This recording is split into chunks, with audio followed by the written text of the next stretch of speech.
Good afternoon. My name is Jason Chavez, and I am the chair of the Committee of the Whole. I'm going to call to order our regular committee meeting for Tuesday, October 15th. Before we begin the meeting, I want to offer a friendly reminder to all members, staff, and the public that these meetings are broadcast live to enable greater public participation. These broadcasts include real-time captioning as a further method to increase the accessibility of our proceedings to the community. Therefore, all speakers need to be mindful of the rate of their speech so that our captioners can fully capture and transcribe all comments for the broadcast. We ask all speakers to moderate the speed and clarity of their comments. At this time, I'll ask the clerk to call the roll to verify the presence of a quorum. Councilmember Payne. Present. Wansley. Present. Rainville. Present. Vita. Present. Ellison. Here. Osman. Here. Cashman. Here. Jenkins is absent. Chugtai. Present. Koski. Present. Palmisano. Present. Vice Chair Chowdhury. Present. And Chair Chavez. Present. There are 12 members present. Today we have let the record reflect that we have a quorum. Today we have 4 items on the published agenda in addition to our report of committees that have met this cycle. I'll also add that this meeting must conclude by 4 p.m. today so that the notice meeting of the Planning Commission can meet later this afternoon. The first item is the Supportive Housing Report Legislative Directive. The Council forwarded this to us after a lengthy discussion and consideration of an amendment which has not been incorporated into the Legislative Directive. Would anyone like to make a motion? Is there a second? Is there any discussion? Council President Payne. Thank you, Chair Chavez. I'll move to approve this, although I don't know if it needs a second since it's co-authored by Councilmember Chowdhury. I will just note that part of our discussion during council was that there was still desire to have the underlying request of the legislative directive, so I left that original language of the legislative directive and added the more comprehensive language that we were seeking to provide. And in working with our CPAD director, moved the date back to January 31st. Can the clerk confirm, because there's 2 authors on this, that it does not require a second? And then can the clerks clarify, given that Council President Payne has moved, this is a substitute, so now the discussion would be moving forward with the substitute, correct? Yes, Mr. Chair, that would be my understanding. Councilmember President Payne made the first motion, so I understand him to mean he's moved this basically as a revised version of the directive. Okay, thank you. And now we can have discussion on the revised substitute. Is anybody on queue? Okay. So seeing no further questions, I'll ask the clerk to call the roll. Councilmember Payne. Aye. Wansley. Aye. Rainville. Aye. Vita. Aye. Ellison. Aye. Osman. Aye. Cashman. Aye. Jenkins. Aye. Chugtai. Aye. Koski. Aye. Palmisano. Aye. Vice Chair Chowdhury. Aye. And Chair Chavez. Aye. There are 13 ayes. That carries. Next up, we will be receiving an update regarding the former 3rd Precinct building at 3000 Minnehaha Avenue. I will invite staff to give us that presentation on the item. Welcome. Good afternoon, Chair Chavez and committee members. It's very nice to be with you today. Margaret Anderson Kelleher, City Operations Officer for the City of Minneapolis. I'm going to begin the presentation, I'll also end the presentation, I believe, but in between, you're going to hear from a number of staff members. So to begin, this building, the former 3rd Precinct site, has been vacant since 2020. In 2023, there was extensive community engagement that took place that resulted in a report back to the council, and that report resulted in the council passing a resolution that opposed any policing activities being located at this site. So at that point, Finance and Property Services, our Division of Finance and Property Services, did go through what we normally would go through, and that is looking at what other city functions could fit into this building site. That is a normal process for us. That's actually a process that is both by ordinance, and I know that City Attorney Nielsen's going to come up and talk about property disposition. Dispensation also is an important part of this. So and Ms. O'Brien will come up and talk a little more about what different things were looked at for this site. When we did that, and did that as a staff, the overwhelming activity that is supported in this site is actually elections and voter services, or now known as a democracy center. And that fits well into this site with community space. So in April, Council passed a resolution that asked staff to go back and do further public engagement on that idea and community space, and that is exactly what we have been doing. And so today I am pleased to be before you and give you the results of that community engagement. I do want to mention for the public and for all council members, and I'm sure you've already looked at this, but in the LIMS file is a memo authored by many people in the enterprise that responds to the legislative directive, to the questions in the legislative directive. And I do feel it is quite extensive in its responses. So to the Democracy Center proposal. The proposal that we are bringing forward today to inform you about and update you on really is in line with what our policies are in the city of Minneapolis. We first use property that we own for city services, and we look at what city services fit into the property that we own. And in this case, election and voter services is currently leasing space in Northeast Minneapolis, and that has been the place that many of us know as the early vote center for the city, but we do not own that space. That space has grown, we have outgrown the space. We do not have our full election staff in that space. They are not together. There are questions that I think in the long term we could even wonder about whether it is the most effective use of our dollars to be leasing that space long term. This proposal, putting election and voter services into what is formerly the 3rd Precinct, would also provide 8,000 square feet of community use. That is essentially the full size of the East Lake Hennepin Library down the street at 2727 East Lake Street. I know a library that most of us have all been in many times. That entire site of that library is it's just a tiny bit under 8,000 square feet. It's also the size of a normal CVS as well. And so that ground floor, first floor, really spectacular location would be first to the community. And the community would, through an RFP process, respond to what could be our community partner in that site.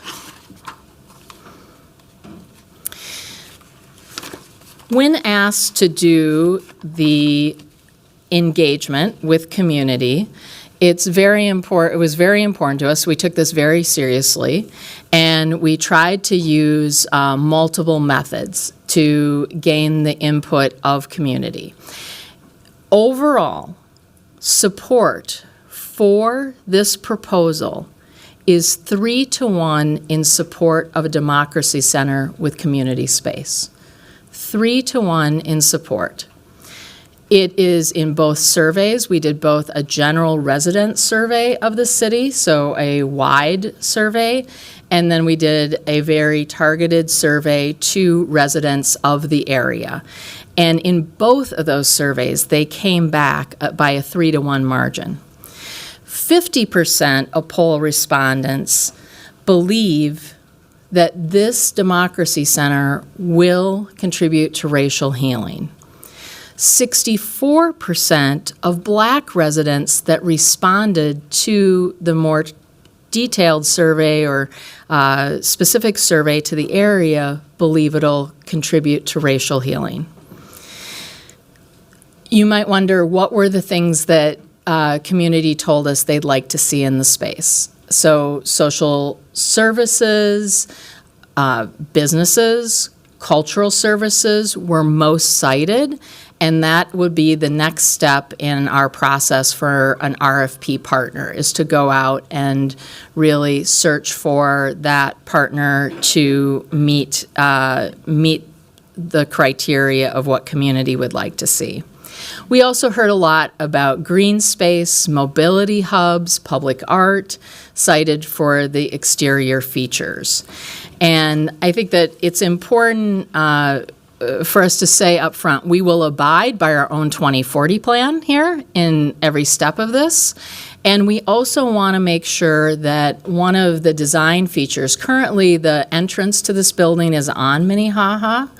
We want to make sure there's also an entrance on Lake Street, which then opens up the building to Lake Street, to activity on Lake Street, and interaction on that really important corridor and really one of our main streets in Minneapolis.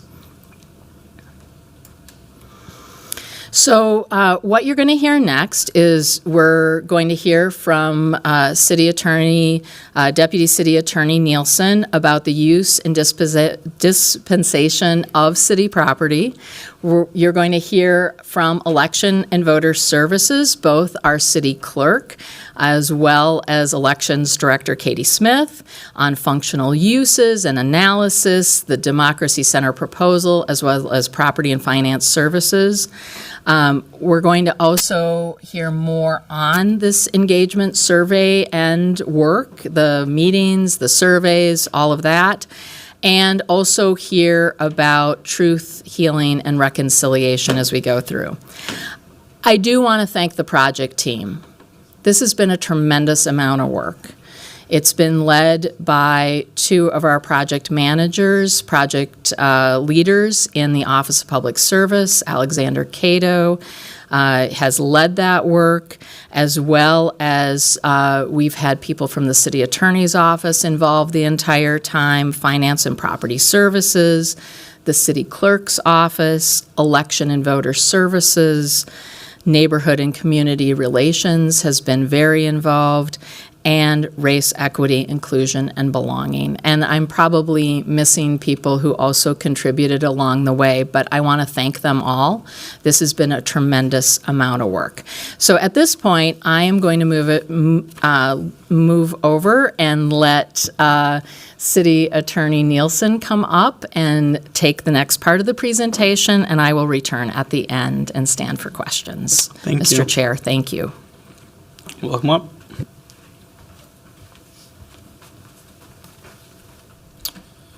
Thank you, COO, council members, Chair Chavez, Mayor. Eric Nilsson, Deputy City Attorney for the Civil Division.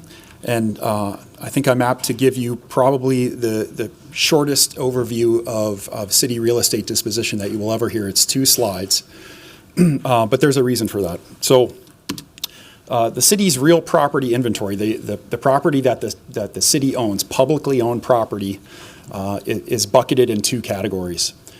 We have operations property, which is property that is used for internal purposes, so inward-facing city enterprise purposes that serve a public function for all of the work that we do as public sector workers. And then we have disposition property, which is externally focused, and that's where property that is city publicly owned property is marketed and sold or leased for a private purpose. So in guiding decisions on the real property inventory, the city has adopted policies. We have a real estate disposition policy, a leasing policy, and several other policies. I'll note that the real estate disposition policy, it dates to the formation of CPED in 2004. And at that time, Property Services was a division of Public Works. And so in the disposition policy, you'll see references to the city engineer managing the operations property inventory. In our this current day and in our current structure, that is the Finance and Property Services division. It is the Chief Financial Officer. And so the number one thing from both, primarily from a public purpose perspective, but from the perspective of fiduciary responsibility, is that the city looks at its publicly owned property for municipal need first and determines if there is a need in any way for property that we own to be put to the use, the functions that we do every day. If the only way property gets moved from that operations bucket to the disposition bucket, where it can be made available to the public, is upon a threshold determination that it is no longer needed for municipal use. And that is a determination that is made by the executive administration. It's an inherently operational decision at its core. And so it is a decision that is made by the executive administration, but the policy charges that decision to the chief financial officer. So if and only if that determination is made, does property transfer theoretically from the operations bucket into the disposition bucket. And so that's what this slide relates here. That excess property determination, that property is no longer needed for municipal use, has not occurred here. In fact, as you've already heard from the COO, this property has been analyzed for municipal need, and a need has been identified. So this next slide really is not on point to the stage at which we are at right now, but this does give you an idea of the general redevelopment process when property has been transferred upon a determination that it's no longer needed for municipal use by the CFO into the development property bucket. And that bucket is managed by CPED. And so in that sense, CPED will evaluate the property for development or redevelopment purposes, and the city's authorized to do that primarily by Minnesota Statutes Chapter 469, which is the Housing and Redevelopment Authorities Act.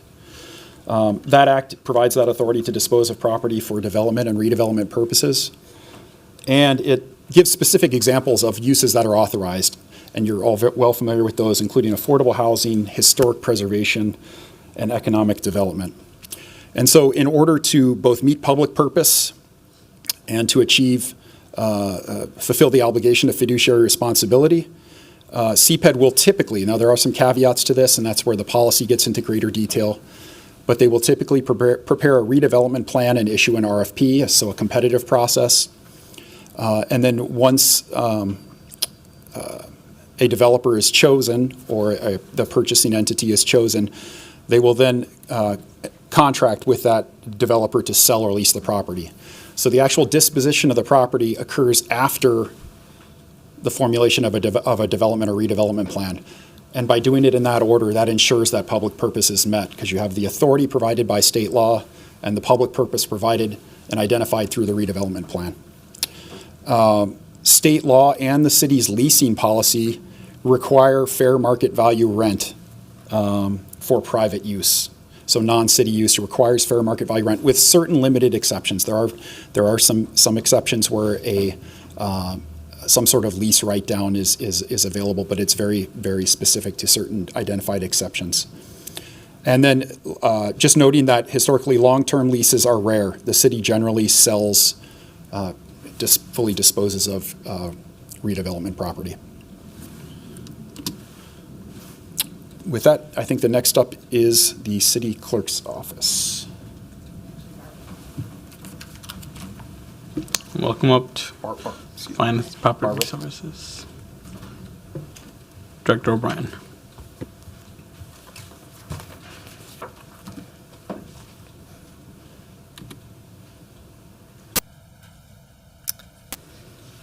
Chair Chavez, members of the committee, I am Barbara O'Brien. I have the privilege of being the Director of Property Services for the City of Minneapolis. Following Council Action 2023A-0492, declaring that the city-owned facility located at 3000 Minnehaha Avenue could no longer be considered for MPD functions, Property Services conducted a functional use analysis for this site. During this analysis, Property Services reviewed projects that have been identified through the Capital Budget Request, or CBR, process as programs that needed additional space to perform city functions. Property Services also examined spaces where leases are utilized to fulfill functional space needs. This analysis was focused on determining potential candidates for the reuse of 3000 Minnehaha Avenue site.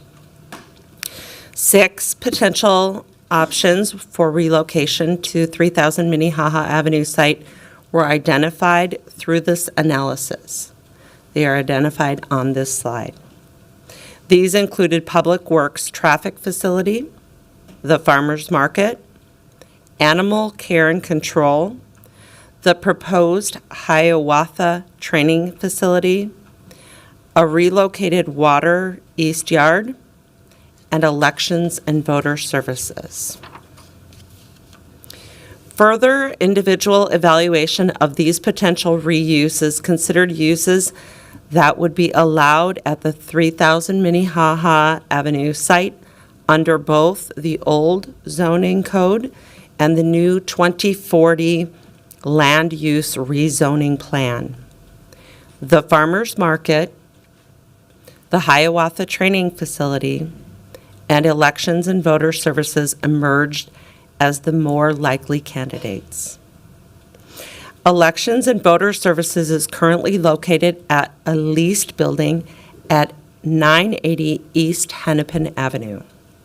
The operation is divided between 2 adjacent buildings on the site, and there are 3 different leased spaces. These leases for all 3 terminate on November 30th, 2029. The largest space, currently at a rate that is substantially below market, would return to full market rate if these leases needed to be extended past 2029. Elections and Voter Services is currently looking at ways to reconsolidate or consolidate all of their functions into one space.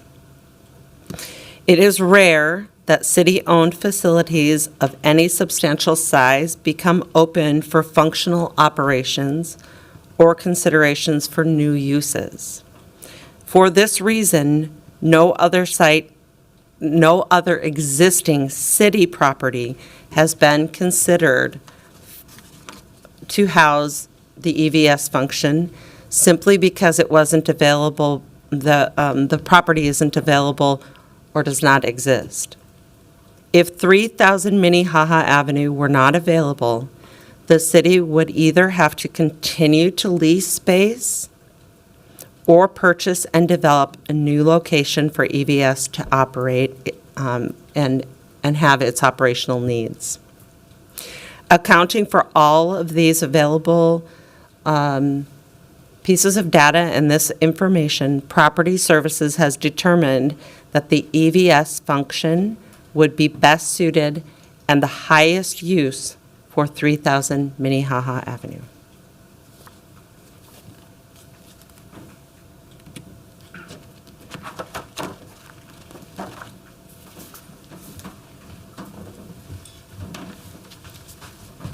Good afternoon, Mr. Chair, members of the committee. My name is Casey Carl, and as you know, I have the privilege of serving as the clerk of the City of Minneapolis. And in that capacity, I am the city's chief elections official and have the primary duty of ensuring that all qualified Minneapolis voters have access to the ballot box. It is, amongst all of my responsibilities, the single most important one, because government begins at the ballot box, and I have an obligation to both protect and to facilitate that right for all voters. Sometimes it's good to know where you've been so you can plan where you want to go, and I think that's why I was asked to be here today. I've been here for a while. Ironically, when it comes to elections and voter services, it seems everything old is new again. When I came to the city in 2010, the city's Elections and Voter Services Division was a 4-person operation scattered among many different locations in different facilities in different parts of the city. Elections was headquartered on the ground floor of City Hall in Room 1, where Human Resources is located today, squeezed between regulatory services and a police public service desk. In addition to that primary office space, we had 2 spaces in the basement of City Hall. We annually reserved and used the 319 conference room and clock tower on the 3rd floor, the clock tower library, for our absentee ballot operations, and we rented a warehouse in northeast Minneapolis that served as our division's logistics hub. Within just 2 years of me coming in 2010, we had outgrown these spaces. As a consequence, we moved our in-person early voting operation into the City Hall Rotunda, and we added election judge training and rented spaces spread throughout the community. In 2016, we were fortunate to add the first permanent early voting center in city-owned space that's joined to the back of this facility, the Public Service Center. Having a single facility where all early voting functions could be co-located provided increased operational efficiencies, it increased ballot security and control, and it improved our service to voters, especially those voters who need additional assistance to cast their ballots.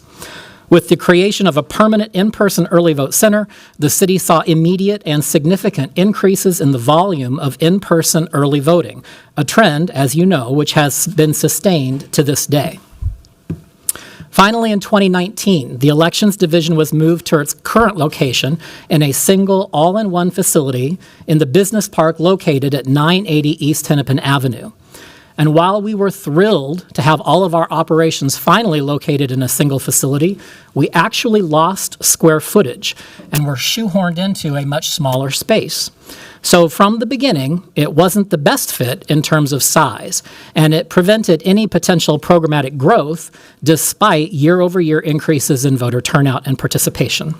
In fact, during this time period, despite a global health pandemic, the city set new turnout records in the 2020 presidential cycle and the 2021 municipal cycle. The location also was not geographically centered against the city's population, putting a citywide asset on the far eastern border of the city. And because we started off this new space with less space, we were forced to lease additional space at the same unit in that business park less than a year after relocating to Hennepin Avenue in order to accommodate expansion in our vote-by-mail program.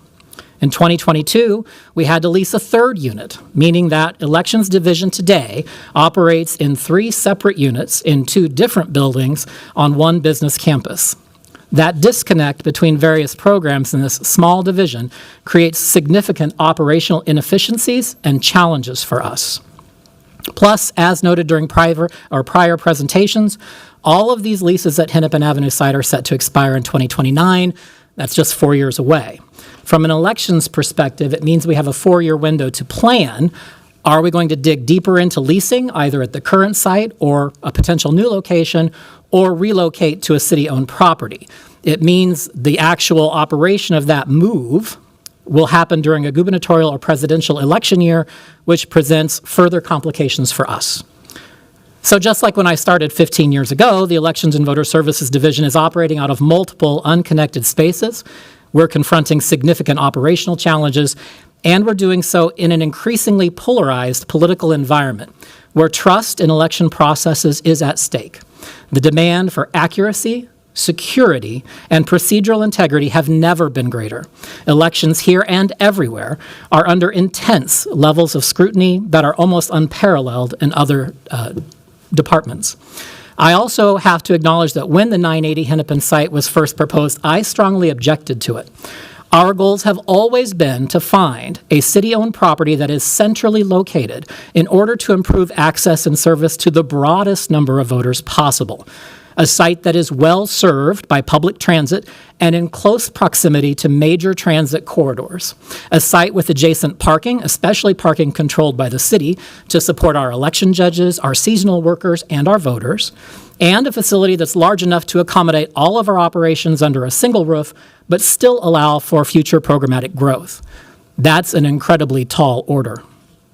And it's worth noting that the desire for this all-in-one facility located on city-owned property is not a new one, nor did this idea begin with my term as city clerk. In fact, when I came to the city 15 years ago, this idea had been proposed by two of my predecessors, meaning it has been on the facility's wish list for at least a full decade before my 15 years here as city clerk. When council declared that police functions would not return to the Minnehaha property, it opened an incredible opportunity for elections and voter services. Although our list of needs was long and understandably restricted, and that list obviously restricted our options, this site meets almost every single item on our decades-long wish list. I remember that Property Services was a bit hesitant to suggest this property to me as a potential new headquarters for elections and voter services. I think they thought that I did not want to go to the 3rd Precinct. I immediately responded with enthusiasm that I thought this site would be an incredible home for this division and could satisfy just about every item on our wish list. I think it was Chief Operations Officer Anderson Kelleher who initially coined the term democracy center.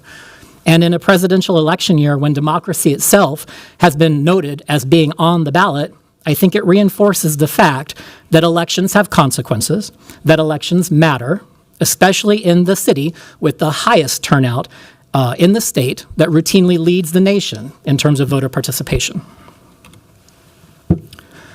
This slide attempts to highlight the various programs that are administered by the Elections and Voter Services Division. Most obvious and most visible are those services tied into serving voters, ensuring ballot access, and accurately tabulating all votes. The other programs are perhaps not as well known to the general public, but they directly tie into and support our ability to plan, organize, and deliver elections, quality elections, every cycle. This includes our voter outreach and education initiatives, support for candidates and campaigns, including, I'll remind you, campaign finance functions that were returned or transferred to us by the state in 2022, employment opportunities during our election years, which has also served as a important, I think, feeder into permanent city employment. We've contributed to just about every single operating department in the enterprise. Our primary early vote center to support in-person early voting, our vote by mail and absentee ballot board operations, and of course, our logistics center, which underpins all of our operations. The logistics center provides secure storage for our voting equipment and ballots. It serves as a training center. It provides office and workspace for some of our seasonal crew, and it functions as an important staging and swing space for a variety of programmatic needs.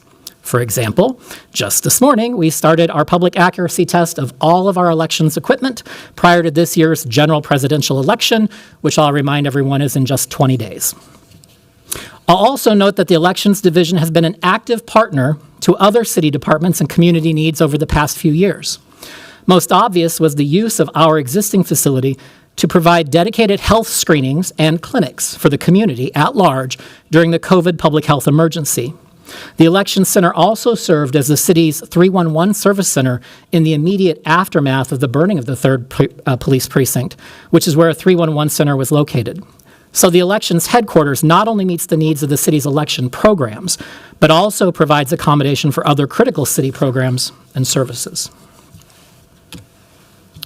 This slide highlights some of the major benefits that come with relocating the elections headquarters to the Minnehaha property. As I already mentioned, we have a long list of requirements and an even longer list of wants for a permanent home. And we've been waiting for the perfect site to come along for more than 2 decades.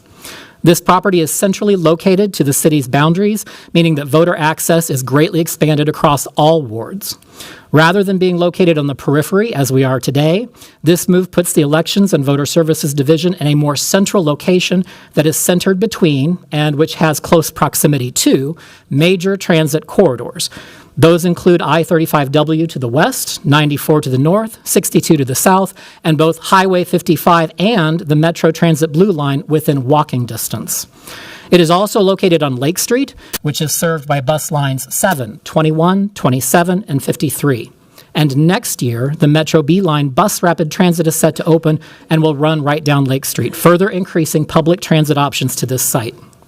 From an efficiency and cost perspective, this property would accommodate all of our current operating needs and allow for a margin of future growth.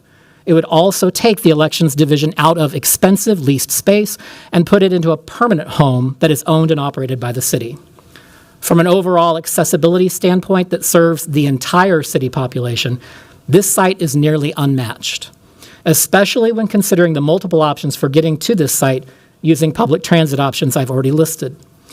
I know that our Elections Director, Katie Smith, will be highlighting some of the actual programmatic details about her division in the next few slides, but appreciate this opportunity to provide a historical perspective to the council. Thank you. Thank you. Director Smith?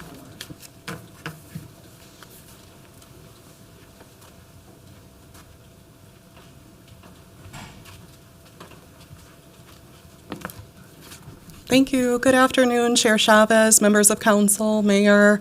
My name is Katie Smith, and I'm the Director of Elections and Voter Services here at the City of Minneapolis. I was asked to attend today to speak a little bit to the legislative directive and speak more towards our pop-up voting. Pop-up voting is simply a term that was kind of coined to describe a legislative change that passed in 2023 that allows for our early voting sites, other than the main site, to have differing hours and dates. So it allows us to host voting in other areas of the city, for instance, for a one-day pop-up voting event.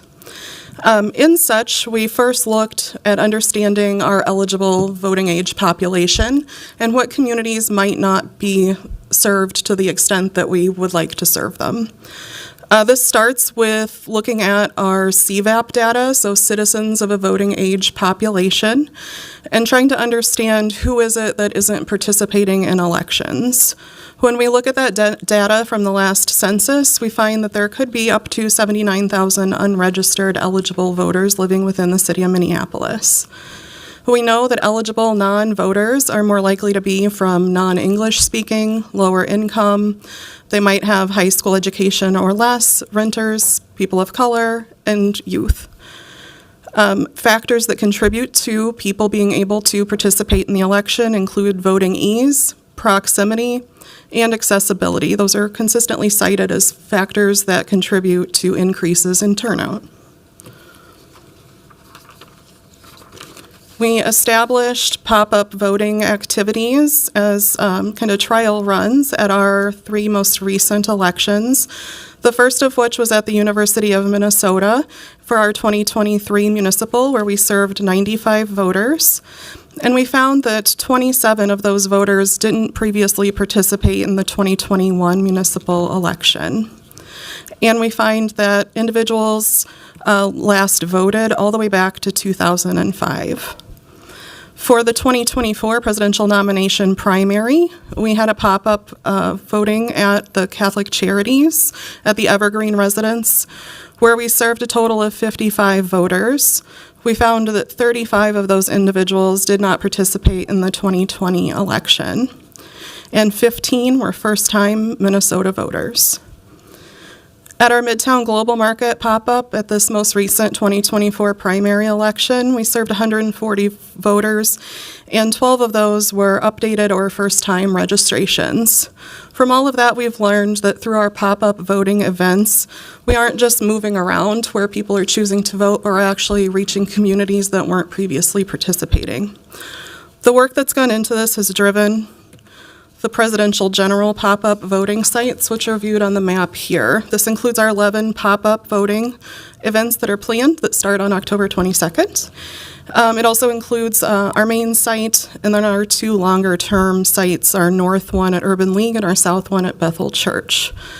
So it has informed our decisions on where those are going to be located, and we're taking into account such factors as geography, turnout, the citizens of voting age data in underserved communities, express need, and access and facilities. And I thank you for letting me speak just briefly to our pop-up voting events. I'll turn it back over, though, to the team to talk about community engagement. Welcome. Good afternoon, Chair Chavez, Vice Chair Chowdhury, members of the committee. My name is Laura Mellum. I'm the Deputy City Operations Officer over Communications and Engagement. And I've had the privilege of working with this project team, particularly on the community engagement efforts that we did this summer. I want to take a moment to thank NCR Deputy Director Nick No, Project Manager Alexander Cato, and Karen D. Young Consultants for their thoughtfulness and ensuring that we're hearing from community on this project. This is an important site in our city, and we wanted to ensure that we were providing a wide array of opportunities for residents to engage and have their voices heard. So together, we designed an engagement strategy with several goals in mind: to inform residents about the Democracy Center proposal, to hear their input, to hear what kinds of community-focused activities and exterior features folks would like to see included in the project, to provide accessible opportunities for diverse residents to engage, and to understand as broadly as possible what public sentiment was towards this Democracy Center proposal. So this slide shows our approach throughout the summer. We hosted 6 focus groups, 2 open houses, an engage survey that was open to the public, and a scientific pulse survey that was demographically representative of Minneapolis. Here's a little bit more about the surveys. So we began with what's called the Engage survey. This was a survey that was publicly available on the city's website, and it launched the day of our first open house. The graph that we're showing on the right shows the survey submissions over time. It was open for several months, but I would note that the peaks correlate with days that either ward offices or the city's communications department sent out newsletters highlighting the survey links. So a big thanks to council members for helping to get the word out about the survey. It certainly helped to drive participation. And I would also note that we've included the survey results in our News Bites package, so you're certainly welcome to share that with your constituents as well. We had about 1,150 people participate in the Engage survey, and of those, 61% live in the zip codes 55406, 55407, or 55417, which make up the majority of the 3rd precinct area. The second survey is the Pulse survey. So this launched in August, and it was a scientific poll that was done by a government survey company. It recruited Minneapolis residents who make up a demographically representative sample of the city based on race, ethnicity, gender, and age. Respondents were recruited through social media ads. Both surveys found support for the Democracy Center outweighed opposition more than threefold. The Scientific Pulse survey found 63% citywide support, so that's people who marked either strongly support or somewhat support, and 17% opposition, that's people who marked strongly oppose or somewhat oppose. The Engage survey found similarly with 71% support and 21% opposition. Both surveys also found strong support for the proposal within the 3rd precinct area. 70% of 3rd precinct residents voiced support in the Pulse survey, a higher approval rating than any other precinct. In the Engage survey, 71% of respondents that were in zip codes 55406, 55407, and 55417 expressed support for the Democracy Center. Both surveys also found support for the Democracy Center outweighed opposition among all racial groups. That's with the exception of the prefer not to answer racial category in the Engage survey, where opposition outweighed support. I would note here that respondents to the Engage survey were disproportionately white and included 160 respondents who preferred not to answer the race question. Meanwhile, conversely, the Pulse survey was demographically representative of Minneapolis based on race. In the Pulse survey, support for the Democracy Center was highest among Hispanic and Latino respondents and among Black and African American respondents. The Engage survey identified themes from resident responses that are listed here. The most common comments were describing support for the Democracy Center proposal. Many also said that the redevelopment of this building is overdue and should be prioritized.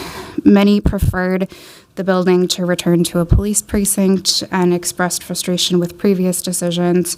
And many also said that the redevelopment should include a recognition of the events of 2020 following the murder of George Floyd.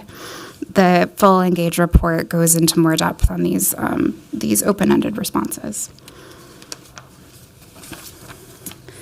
Thanks again to Karen DeYoung and her team who helped us to facilitate 6 curated conversations with stakeholder groups.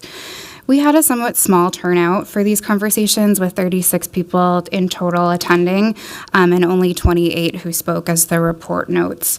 Some of the themes that arose from these conversations included mixed reactions to the Democracy Center proposal, an interest that the community use portion of the facility complement the existing businesses in the area, an interest that the redevelopment bring vibrancy to the community, some wanting to see more community space, and frustration with the situation from a variety of perspectives.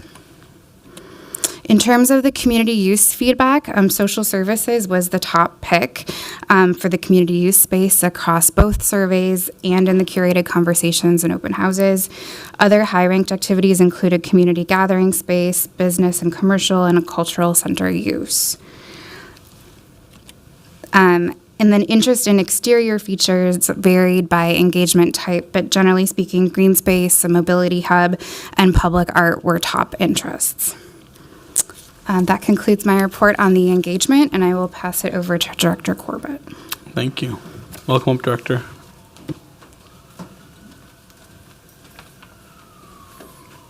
Thank you.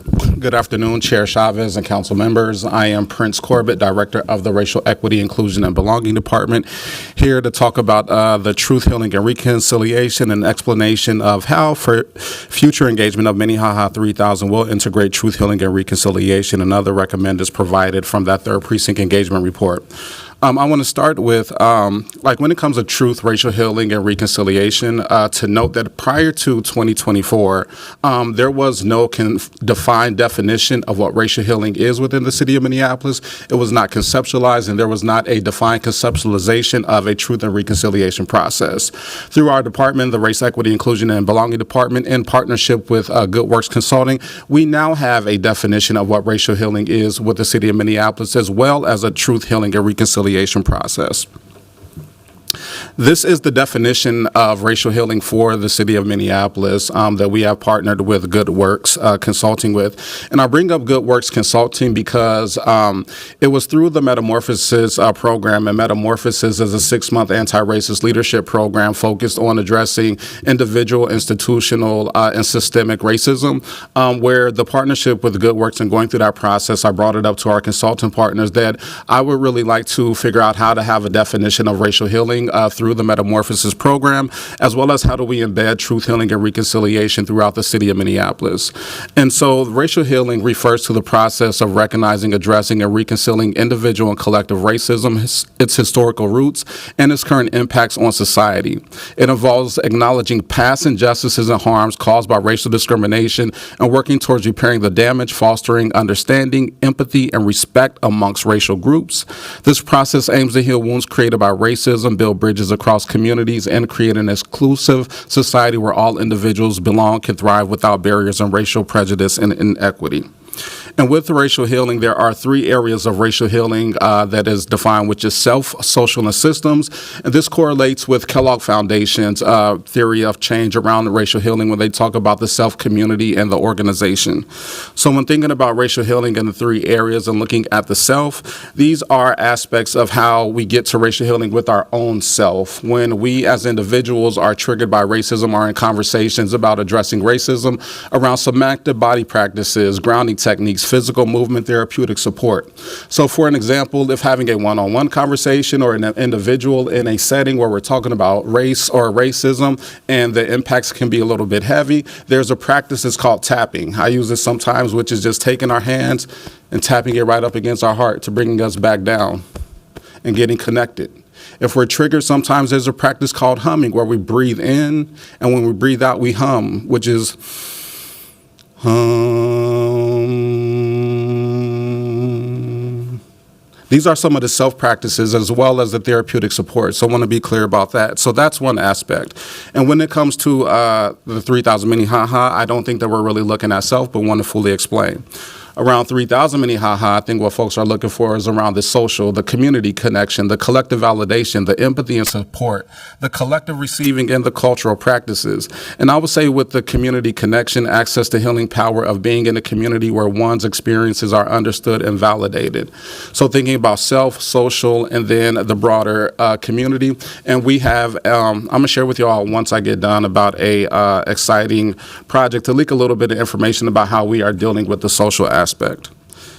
Along the systems aspect of racial healing, I think is where we need to do the most work just as an organization, and that's the structural reform, equitable practices, addressing root causes, and then the sustainable change. So racial healing of systems really involve deconstructing some of our systems so that they become more equitable, so that we shift resources utilizing a targeted universal approach. When it comes to systems reform and systems change with relation to 3,000 Minnehaha, the old 3rd Precinct, part of the structural reform is the things that are being worked on through the MDHR settlement and agreement and DOJ consent decree. So it's a big systems piece. I think with Minnehaha 3,000, it's difficult to really look at the systems piece because a lot of folks are wanting a place where to be able to come together as community.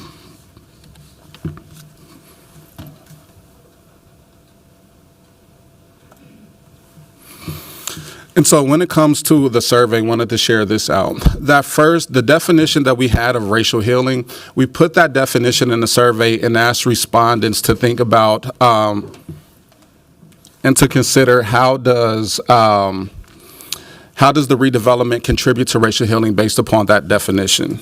And 50% of those respondents believe that the proposal would contribute to the definition of racial healing. Thank you. I thought I seen that. And so overall, 50% of respondents reported that they believe the proposed redevelopment will contribute to racial healing within the city to somewhat of a large extent. However, these percentages vary greatly between the analyzed race and ethnicity groups. Specifically, Black African-American respondents reported that the largest percentage would contribute to some level of racial healing at 64%. White respondents reported that not at all would be the largest percentage of 21%. So from that, you have a larger percentage of Black, Asian, Latino respondents who said that this redevelopment will contribute to racial healing versus white respondents who overall 21% said that it may not at all. There's a lot of questions and implications behind those survey responses, but it also lets me know about the survey respondents. When we're talking about truth, healing, and reconciliation, we also need to do more education and information with our white residents, a white community, because that's where a gap is from the responses that were shared.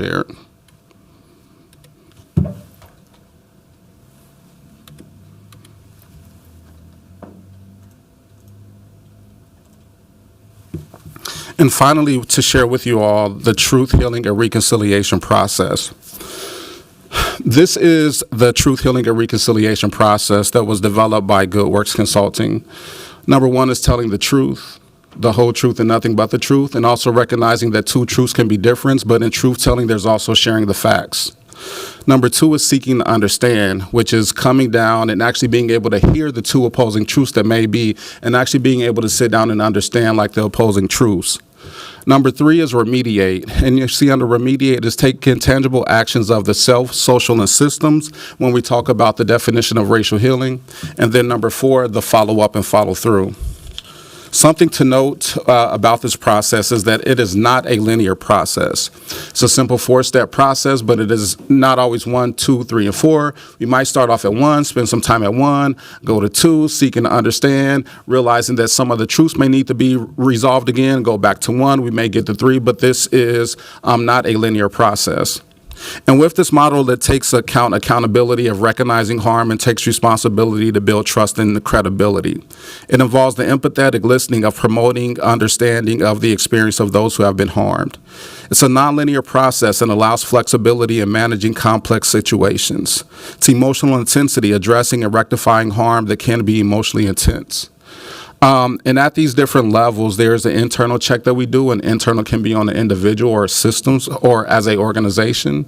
There's the external actions of what needs to be done, of recognizing that people were harmed and what our responsibility is. Seeking to understand is hoping to learn from the experience, and what our aim is to center the needs and the harm that was caused and remediate the action that we have taken. And when it comes to 3000 Minnehaha, I would say the piece around truth-telling is there, and seeking to understand. And I think with truth-telling, there's a piece that I'm hearing from community members of needing to know, like, what is the truth? When I say what is the truth, there's been narratives that the whole building can be for community use. There's narratives that only 8,000 square feet can be for community use. And I think community saying, like, what is the truth? And once we know the truth, we can know where to move forward from there. And then to follow up and follow through, which is for the space that is available for community use. Are we actually going to be able to put in there what it is that community wants? And with that, I will share that our department, Race, Equity, Inclusion, and Belonging, have been working on this contract for about a few months now, and it's finally to a point of getting sent for signatures. And with this contract, the aim is to capture the diverse voices and experience of individuals and foster a deeper understanding and connection amongst different people regarding the former Minneapolis 3rd Precinct, as well as the unrest that occurred because of the murder of George Floyd. This organization that we are working with has a unique experience in archiving and providing accessibility that includes a partnership with the Library of Congress and public sharing through platforms such as National Public Radio. This process will allow individuals to record their stories, all of the community stories and individuals impacted by the 3rd Precinct and the murder of George Floyd, into the Library of Congress for future generations. This organization will provide a trained facilitator to guide the interview process. This organization, with the participants' permission, will provide each individual with a digital copy of their interview, and then a second copy to be archived into the American Folklore Center at the Library of Congress. And with that being said, I will turn this back over to City Operations Officer Margaret Anderson Kelleher.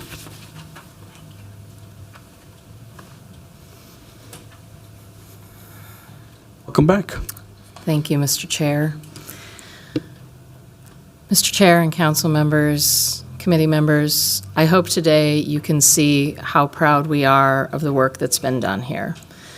This work is extensive, it's deep, it's ongoing, and I think it really does, based on what you asked us to do last spring, gets at the heart of moving forward and also reflecting. Our next steps really will center around the community space. And so the plan will be to issue an RFP for a partner to be the manager of that community space, to be in that community space. The space is the 8,000 square feet, which is essentially, again, the size of the Eastlake Library branch or a CVS. It will have an entrances that you can enter off of Lake or Minnehaha. And the selected partner, the reason we're doing this is to include that selected partner in the design process from the beginning, to design together. So who will be eligible to participate in that process, in that RFP response? Applicants could be a single organization, or it could be a consortium of organizations coming together to respond. The proposals really will be aimed at community-oriented activities, including social, cultural, and/or business services. What's informing this is our feedback already that we've gathered, and we'll continue to gather. Our hope is to release an RFP yet late this fall for that community partner. and to get the community partner together with us to move forward in the co-creation and design of the space. So I will now stand for questions, and the team is available for questions as well, Mr. Chair. Thank you, COO Anderson Kelleher. I appreciate the presentation. And before I open it up for discussion, I want to welcome Mayor Frye to this meeting. And I also hope that city staff can work with the clerks to update the presentation that is in front of us. There are slides that are different that were presented today, and if it would be important to get that updated as soon as possible so the public has an accurate presentation in front of them. So would appreciate if we can get that to the clerks as soon as possible. Thank you. I have a few questions. I really want to, since we're talking about 3000 Minnehaha, I really want to get into specifics about when city staff is going to remove the barriers, the barbed wires that staff told me can be used as a weapon, that it has been sitting there for years. And as you know, the city council moved funding to clean up that space in December of 2023. And it feels like that building is just sitting there along with the barbed wire that staff told me could be used as a weapon. And I don't think I want that weapon in my ward. Mr. Chair, to your question, the work has been ongoing inside the building all summer and into the fall. So the things like the replacement of the windows, the elevator shafts, a number of the door encasings and things like that. We ran into a problem with the smoke mitigation or removal process, and we had to go out for a second RFP. We right now have 2 valid respondents, and we're working through that process. Once that internal process is done, we will move as quickly as possible, and that has always been the intent, so that the outside of the building is more welcoming and less barrier than currently it is. And so removing those things, making sure the building is still secure, but much more welcoming on the eye to the community. And so we are working as quickly as possible and hope to still complete the work yet this fall. Thank you, and I would just encourage us to work as quick as possible. That's almost been a year since the city council funded that cleanup, and it feels like to many in our community that there was signs up that said work beginning spring and summer, and we're in the fall of 2024. I guess my other question would be more about the demographic component. So I think on page 23, it talks about support for the proposal. So I guess I would appreciate a breakdown of the Asian community, American Indian, Alaska Native, Black, African American, Hispanic, Latino, and white. How many of the folks from each demographic actually responded to the survey? This would be page 23. If we can get specifics, like for example, how many folks from the Latino community filled out the survey? Chair Chavez, is this the slide you're referring to? We don't have numbers. Thank you. So the graphic that's shown here is part of the Pulse survey. So this is the survey that recruited a demographically representative sample of Minneapolis residents. It's a little over 900 people in the survey response, and the percentages are representative of the racial breakdown of Minneapolis residents. I believe in the full report there is the breakdown of the numbers of participants by racial category. We can get that for you. Okay. Thank you, because it's been a question I've been asking, and I don't think I haven't gotten an answer to that yet. So specific numbers, was it 50, was it 20? That would be helpful if you can just note that for administrative follow-up. I guess the question is a breakdown of race and ethnicity and how many folks specifically filled out the survey. I understand the Pulse survey component, but I'm trying to figure out specifics. For example, in the Latino engagement, I think there was maybe 2 or 3 people that showed up to the in-person meeting, and they were all against this. Obviously, they're not going to be reflected in this survey, but that's an example of like how many people actually filled out the survey. That would be really helpful.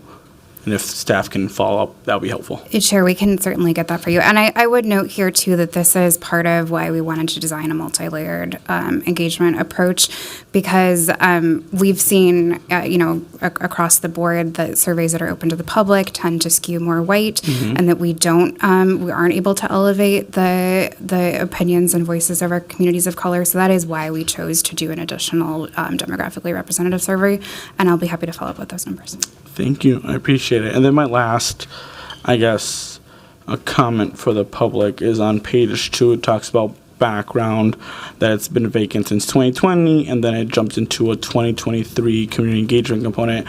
I guess the public should know that the City Council took action in May of 2022, where we funded a budget amendment led by Councilmember Wansley through the ARPA process for community engagement on the 3rd precinct. So just for the public to know, there's been more work that has been done that has been listed in that background presentation, the council funded engagement, and I think the public should know that we've also been trying to do our best to move forward on this proposal, and which includes this being elected 5 months and us voting to approve engagement because we want to see action on that site too. So that's just a comment that I want the public to understand and know that we've been working on this for years, and we also want to see this get moving along. So I guess I'll look at the queue. We have Councilmember Wansley, who I'll pass it to. Thank you, Chair Chavez. I do have a couple questions and then comments. And also, thank you, staff, for the presentation. I will start with some of the questions that I did raise in my briefing that I know a number of us received a couple of weeks ago, because I want to make sure, one, some of those questions were not answered during this presentation, and also that the public is able to have access to the responses. But the first question is, the community engagement survey was conducted by Zen City, which, from my understanding, the city has a contract with them to do public perception surveying, but for MPD only. So I just want to know if staff can clarify how this work from Zen City relates to this contract, and also how Zen City was used, or why were they selected to do the surveying part for this project. Mr. Chair and Councilmember Wansley, Zen City had a separate contract with us on this, I believe under $20,000. And the reason they were selected to do this is they can actually produce a scientifically valid survey. And we don't see that in a lot of the other types of survey methods that you might choose. So that was why they were chosen. It's separate from that MPD survey that you referenced that has to do with perception.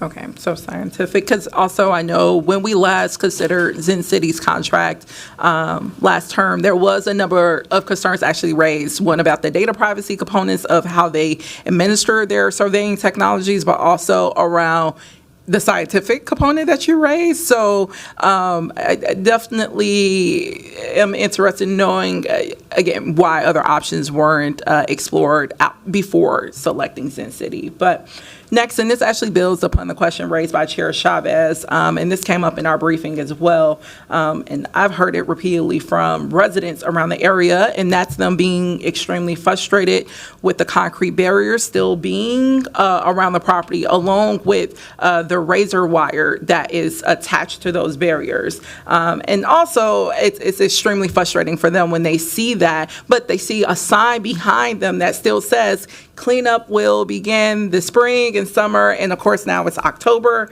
and there's been no visible progress made towards that cleanup. So I wanted to know first, though, who was responsible for having that razor wire installed, and where in the city code does it say, I don't know if that's finance or property services, but is that a typical weapon? I know Chair Chavez, you mentioned that is that something that typically we can attach to barriers for other projects? So those two questions: who authorized the installation of that razor wire, and is that a protocol that's attached to any city code? So, Mr. Chair and Councilmember Wansley, first of all, I want to reiterate that a lot of work is happening inside the building and has been happening inside the building. it is frustrating to everyone that the public cannot see that work every single day of the remediation and the cleanup of the building. It's in here next. We are going to respond to your question in the memo that I suspect we're going to have to do after this, because that predated my time at the city. I was in a different role at the state of Minnesota at the time that that was installed, and I think that it is a fair question, and we need to respond to it for you. My understanding is the city does not use razor wire on our facilities. And so I think answering that question will help us get to the bottom of how it was installed. And maybe this will be for later when Mayor Fry is permitted to speak, but I will name in our briefing, I did ask this question, and I did ask if that information could be provided prior to today's meeting. So there's been about 2 weeks where staff could have gathered who made the authorizing decision for that razor wire to be installed around the building, and it's kind of troubling that no one has been able to source or identify how that decision was made within the past 2 weeks. And I will name during the briefing, it seemed to be a sensitive matter of, again, unclear. Did the mayor authorizes the MPD? Like, how does razor wire just appear on barriers? So I'm interested to know, why is it taking an additional day after versus like the 2 weeks that staff technically had? So, Mr. Chair, I'm going to take responsibility for this because I was off-site for the last 2 weeks, and I learned of your question this morning.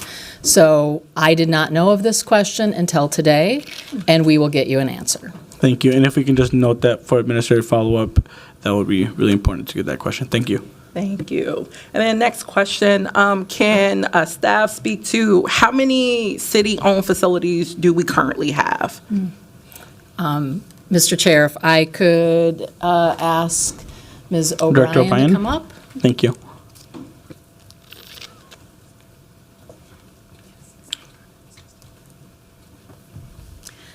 Mr. Chair, Ms. O'Brien says 61. 61. And then a follow-up question to that, can staff speak to how many of these facilities will become available between 2025 and 2028 for either city use or sale via the development process laid out on page 2 or also in the slide presentation?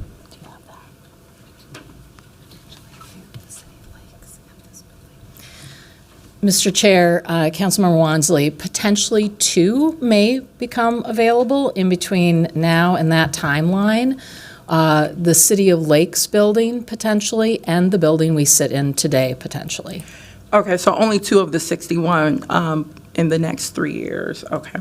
And then I did ask this question too during my briefing, but I did want to know, did the city envision that they would cease the 3 current leases that we have right now prior to the proposed November 2029, expiration or deadline in order to transition into the proposed 3,000 Minnehaha site? And if so, what would be the financial repercussions of breaking those leases or ending them early?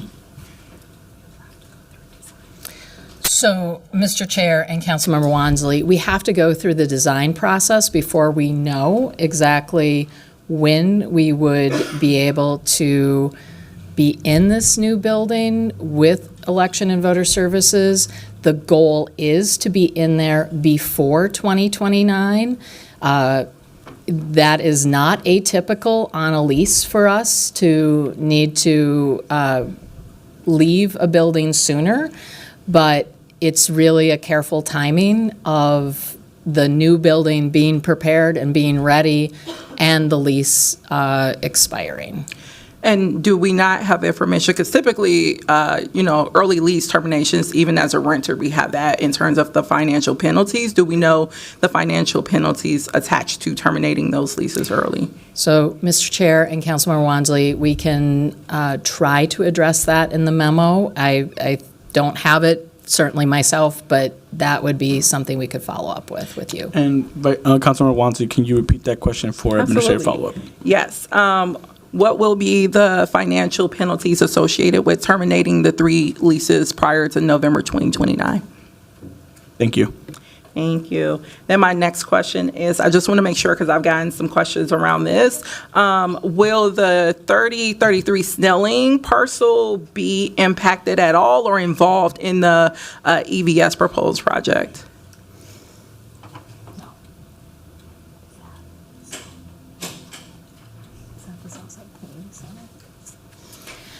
So, Mr. Chair and Councilmember Wansley, for the public's knowledge, that's the Southside Community Center, and there is no impact, this project, on that project. Wait, 3033 Snelling Ave? The parking lot next behind Hook and Ladder. Yeah. Okay. Can you repeat the question? Councilman Watson, can you repeat the question? Yes, think I just wanted to know if the 3033 Snelling Ave parcel, if that will be involved at all in the redevelopment process of 3000 Minnehaha. So, Chair Chavez and Councilmember Wansley, because it's part of this property, it's the parking lot for this, yes, it will be part of the proposed redevelopment. Okay, so, and right now it's just slated for the parking lot, because the prior presentation wasn't really clear. Is it just slated to be parking for 3033 Snelling? So, Mr. Chair, Councilmember Wansley, I think I heard that. The siren was going, and I was having a little bit of trouble. I think that what you're asking is currently it was part of the parking for this facility.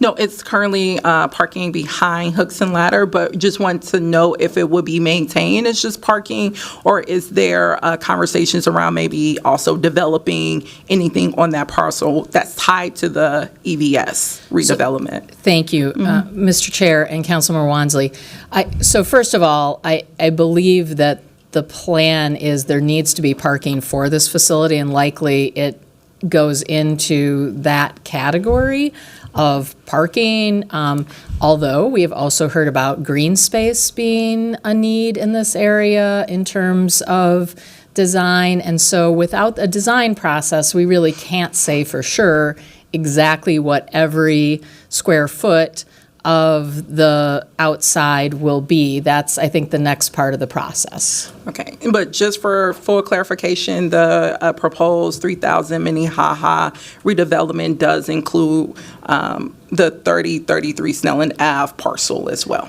So, Mr. Chair, Councilmember Wansley, yes, it would, because it's part of the property. Awesome. And then I did want to ask, I know since we just received a more updated presentation, I did want to know what were some of the full either aggregated results from the repair harm activity that was only done at, I believe, the first open house. That information wasn't provided in both the staff report or the slide presentation or also the DeYoung report. So I just wanted to know if Director Corbett could speak more to that. Welcome up, Director.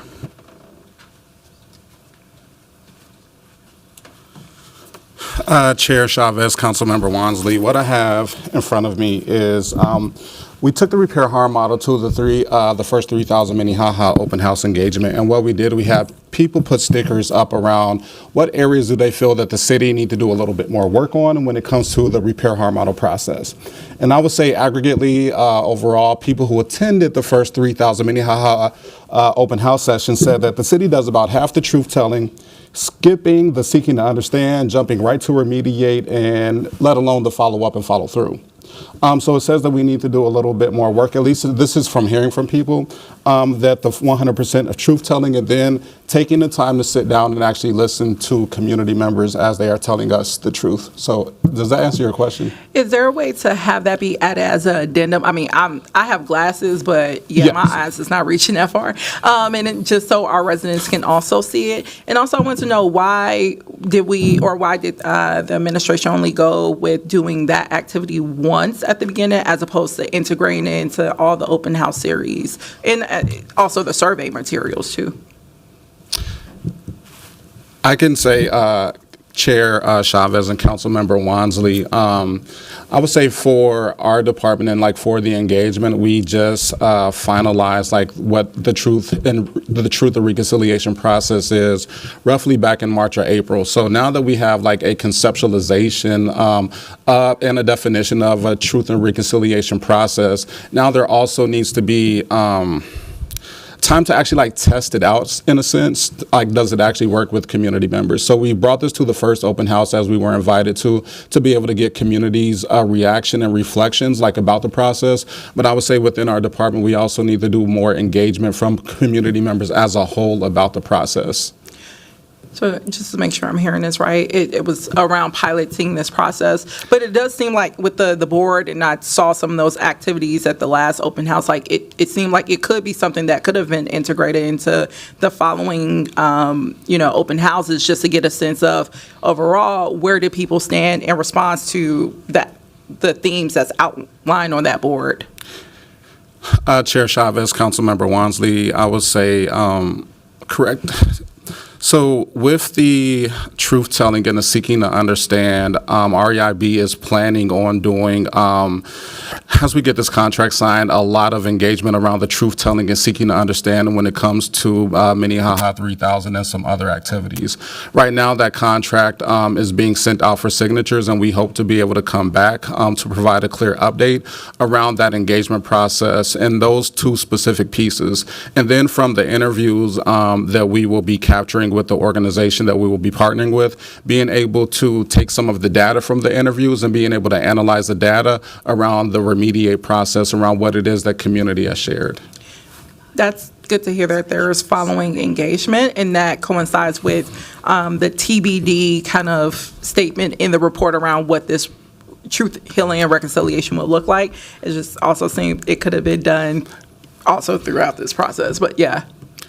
Chair Chavez, Councilmember Wansley, and also with the survey that was done, the project team had reached out to us, REIB, around how to incorporate like truth, healing, and reconciliation like into the survey.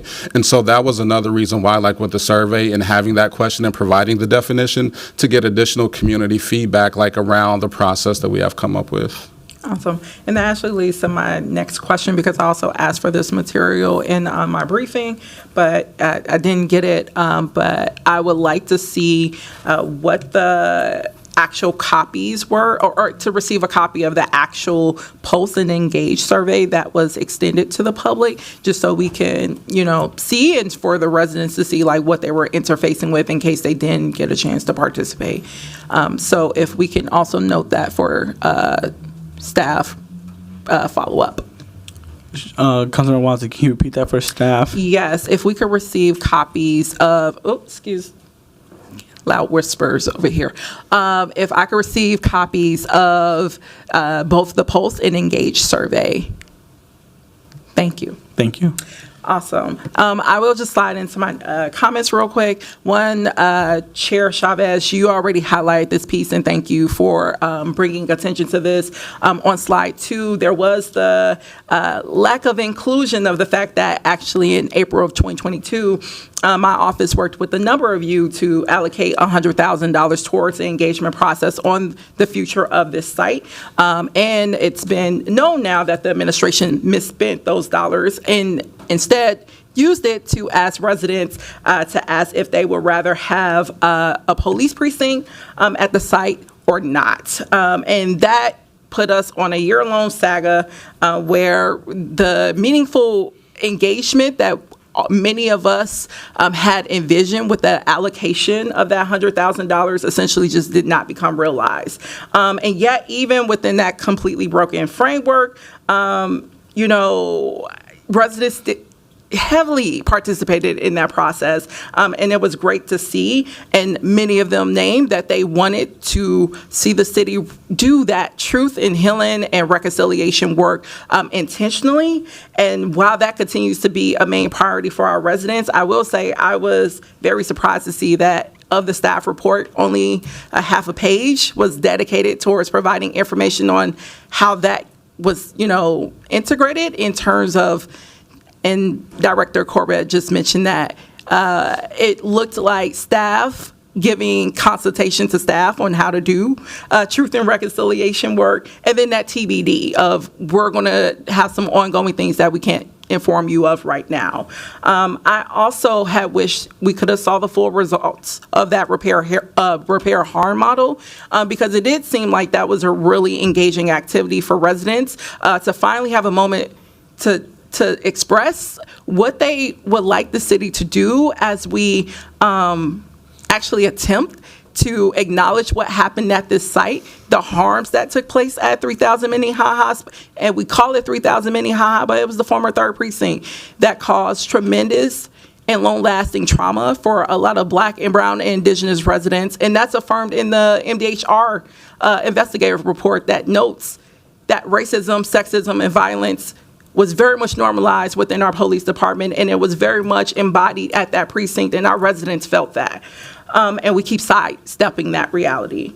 Additionally, I was surprised to see that an entire section of the engagement report included in the LIMS file developed by DeYoung Consulting was not covered in today's presentation, where they talked about the themes of community perception of the city efforts. They had subsections on the lack of genuine engagement by the city, the mistrust of the city, and the loan process without action. And I see you have the themes here in terms of, again, those subsections where they went into deep qualitative themes were not included in the way that I really wish we could have dug deeper into. And I'm not sure why DeYoung wasn't able to speak to those themes themselves, but I really wish we could have dug more into that. And also in response to the legislative directive where we did ask for additional, locations to be explored outside of 3000 Minnehaha. I do know, in the next coming years, we have 2633 Minnehaha that's going to be opening up where we can start thinking about maybe that could be a good space, or the Public Service Center building, or the City of Lakes building. We know there's additional options that we've heard of as council members that I really wish we would have explored, as opposed to just predetermining a site and rolling with it. But I will just name those were the questions and the comments I have, and I look forward to taking up the resolutions that we're going to be taking up and considering after this. Thank you. And next up, we have Councilmember Palmisano. Mr. Chair, that first time in queue is in place for the mayor, and the second one is me. Mayor Fry, you're permitted to speak. Thank you, Mr. Chair. Thank you, council members, for having us here today and for engaging in this very important deliberation about the future of the former 3rd Precinct. I want to start by thanking our city staff. I'm so grateful for your work. I know this was no small endeavor. Doing the kind of engagement that you conducted, undergoing the kind of rigorous work to find not just what community would like to see, but also why they want to see it, has been critically important. And so whether that's been the engagement work, thank you. Finance and Property Services, their work, thank you. Elections and voter services, thank you. Our communications team, thank you. I'm sure I'm missing somebody because there was an entire football team worth of this wonderful city staff that came up to present to everyone. Thank you for your work. It does make a big difference. And council members, thank you for your both willingness and desire to see that kind of engagement and partnership. The results of that engagement and partnership, I think, do speak clearly to a general direction that people want us to move forward. Moving forward doesn't mean negating our history. It means embracing the future. Moving forward means that we can take a next step around the former 3rd Precinct hand in hand with community. And I think this is an excellent opportunity to do so. One, we have 8,000 square feet worth of community space yet to be determined that we can go hand in hand with our communities around the 3rd Precinct facing some of the most difficult issues that our city could possibly face. 8,000 square feet, by the way, is no small amount of space. It's about the size of a CVS or the library in Uptown. It's a significant amount of space, the vast majority of that first floor, which is the prime real estate in this particular parcel. It's work that we can do directly through the RFP, where we can determine what kind of function the community wants to see, and then we can work with them around designing the space itself. And beyond that, our city has a number of very important and critical service functions that we provide, that we are charged with providing. One of them is elections and voter services. That has been operating out of East Hennepin for the last several years and has a new opportunity and a new form of life in an area that has traditionally been disenfranchised from the ballot box, in an area that could see some form of democracy center that doesn't just serve as a place where you can drop off ballots, but a place where you can truly be engaged with our overarching system of democracy. It has been brought up that we could find a different parcel, and of course that's always true, but finding a different parcel would mean that our city has to buy or lease it. Finding a different parcel would mean that we would have to spend money on getting a new building on a new piece of land when we already own a building and the land on an existing space. From a good governance standpoint, this makes sense. From a good city policy stance, this makes sense.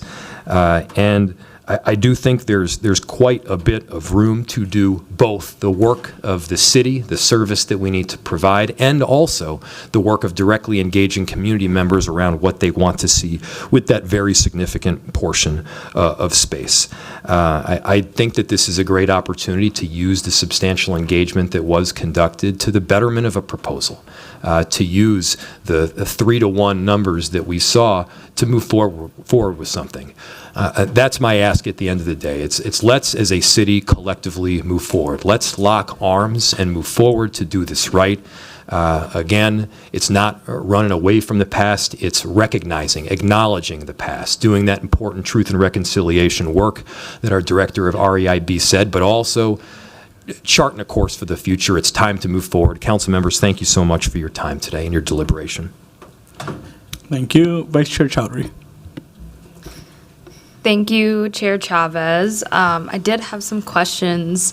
I'll first start off by saying that I think there's definitely places of disagreement in terms of approach, and honestly, like, if community voices were fully represented here, but that doesn't negate the amount of work that our city staff has done. I have seen it. I have seen folks get ready for those open houses, prepare these presentations, be here today, be through countless presentations, and then also continue to do the work that you all are tasked with. And I want to make that statement because I know you put in a lot of time and effort for us to come here today.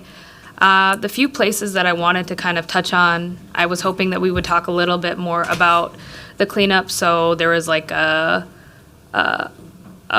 public discussion of a process and where things are at. I'll have some questions on that. And then I had some questions around the survey and some questions around election voter services and the site plan in general. So I was in a briefing on 3000 Minnehaha recently, and similar to the questions around the razor wire and the Jersey barriers, a question that I have is, are the Jersey barriers and the fencing necessary currently? And is that the position of the city that they need to remain on that corner? So, Mr. Chair and Councilmember Chowdhury, I think that our plan has always been to have a secure building first, and that's why the interior work, including the windows and all of that work, needed to be done first. We are working as quickly as possible to get to the exterior portion of this. We certainly can look at whether we can start moving Jersey barriers sooner if all the windows and doors are replaced and secure.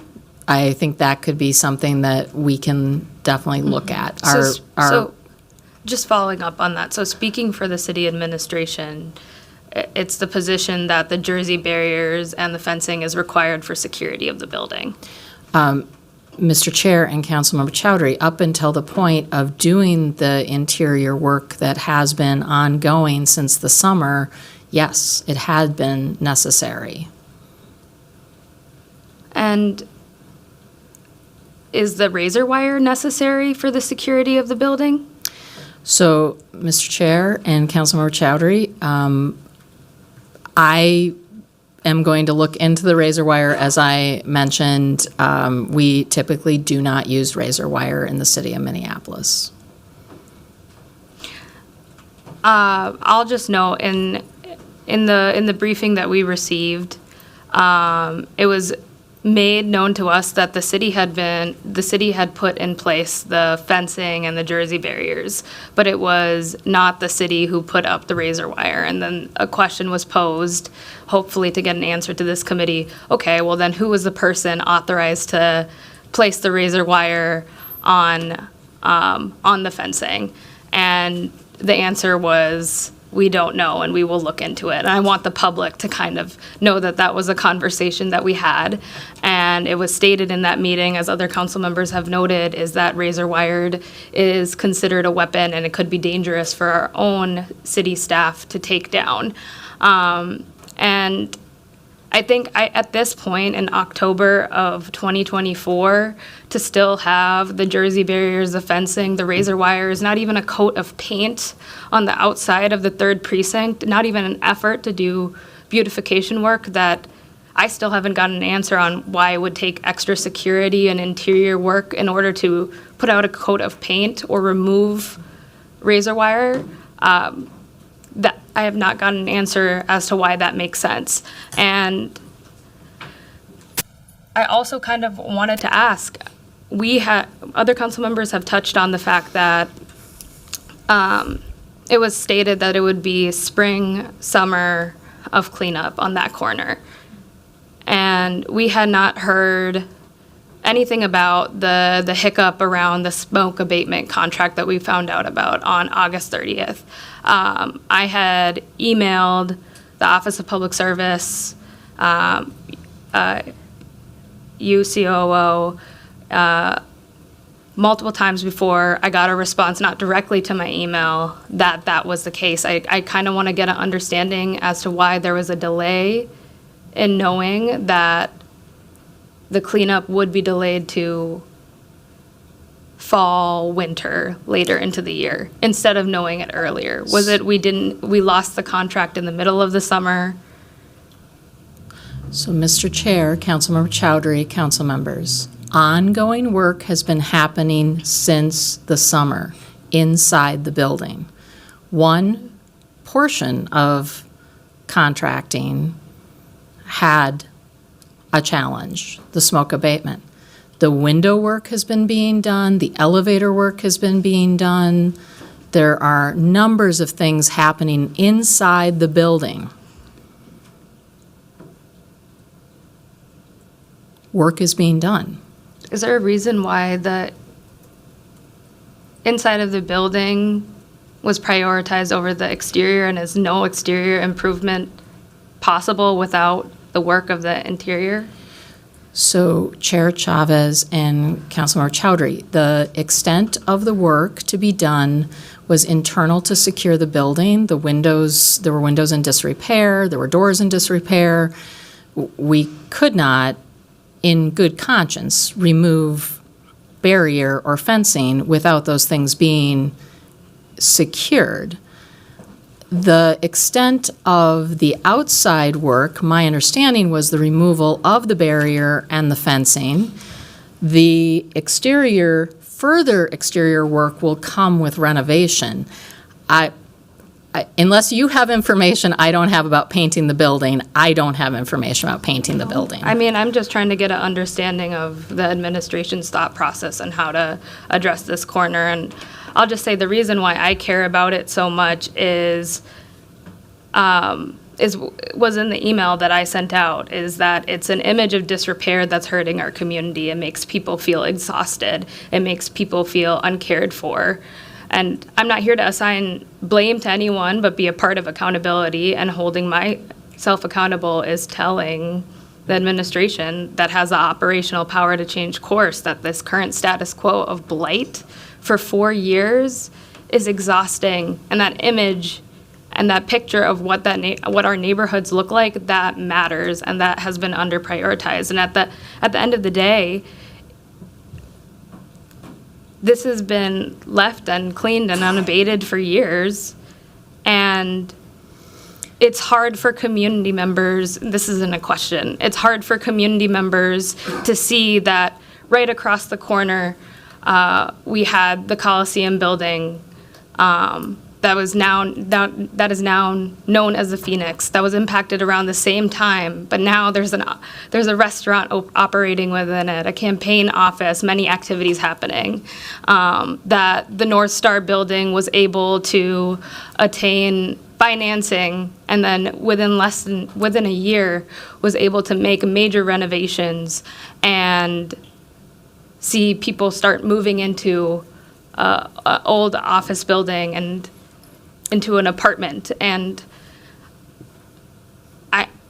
I just think that there's a real misstep and a real harm in the way that this neighborhood has been treated and how this corner has been treated.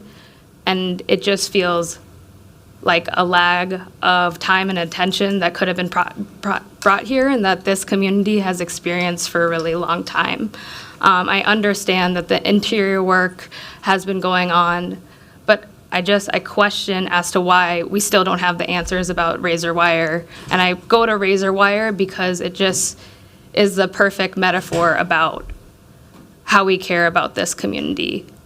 To leave up metal that we wouldn't even let our own workers touch, that has now provided a backdrop for those who manipulate the trauma of our city for political gain. And we say that our city is coming back, and it is. It's coming back, it's resilient, it's growing, but we're deciding to leave this corner behind. And it's a rhetorical question. I just ask why. Mr. Chair, I have additional information. Vice Chair Chowdhury, are you finished? Yeah. Okay. You may proceed. So I think the additional information that is needed here is that both Property Services and Public Works does go to the site weekly, if not multiple times a week, to make sure that graffiti is abated, to make sure that garbage is picked up. And I do want to add that in, that it is important that there is care and attention being given. I do believe that we need to remove the razor wire, and we will figure it out together. Thank you very much.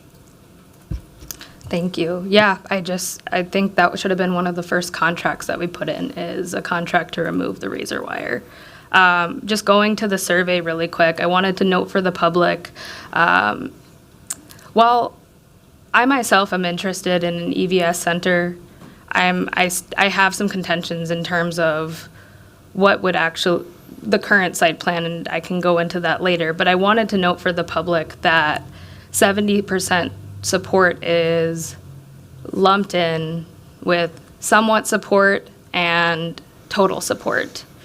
And I believe in the Pulse, in the Engage survey, 24% was somewhat support and 47% was strongly support. And then if you considered somewhat support, which means that there is a little bit of dissent, if that's what we're offering as a survey question, you could easily lump it with dissent, and it would add up to about 53%. And so I kind of want to ask the question, did the city define what somewhat support meant? Was there an internal definition? And was that presented to the individual who took the survey?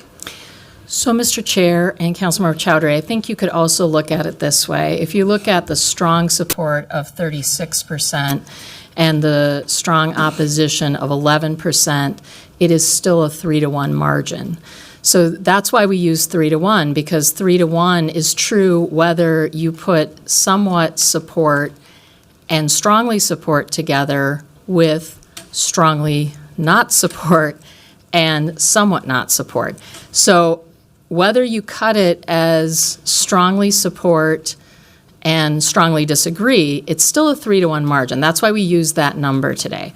I think that it's been a while since I had my statistics class and my survey methods class, but it is fairly common to use these terms of strongly support, somewhat support, strongly oppose, somewhat oppose, or I think a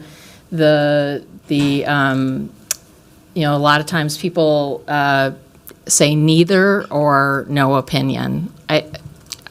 So do we have a definition for somewhat support? I'm sure we can talk to Zen City about what they statistically say that looks like. Okay. So I'll just note, what that sounds like to me is that we don't know why the individual put somewhat support versus total support. And I feel like that discrepancy is really important to know because it could inform the total site plan, right? Maybe they like the election voter services but have a contention with other parts of it. I'll just highlight a couple parts of the DeYoung qualitative report.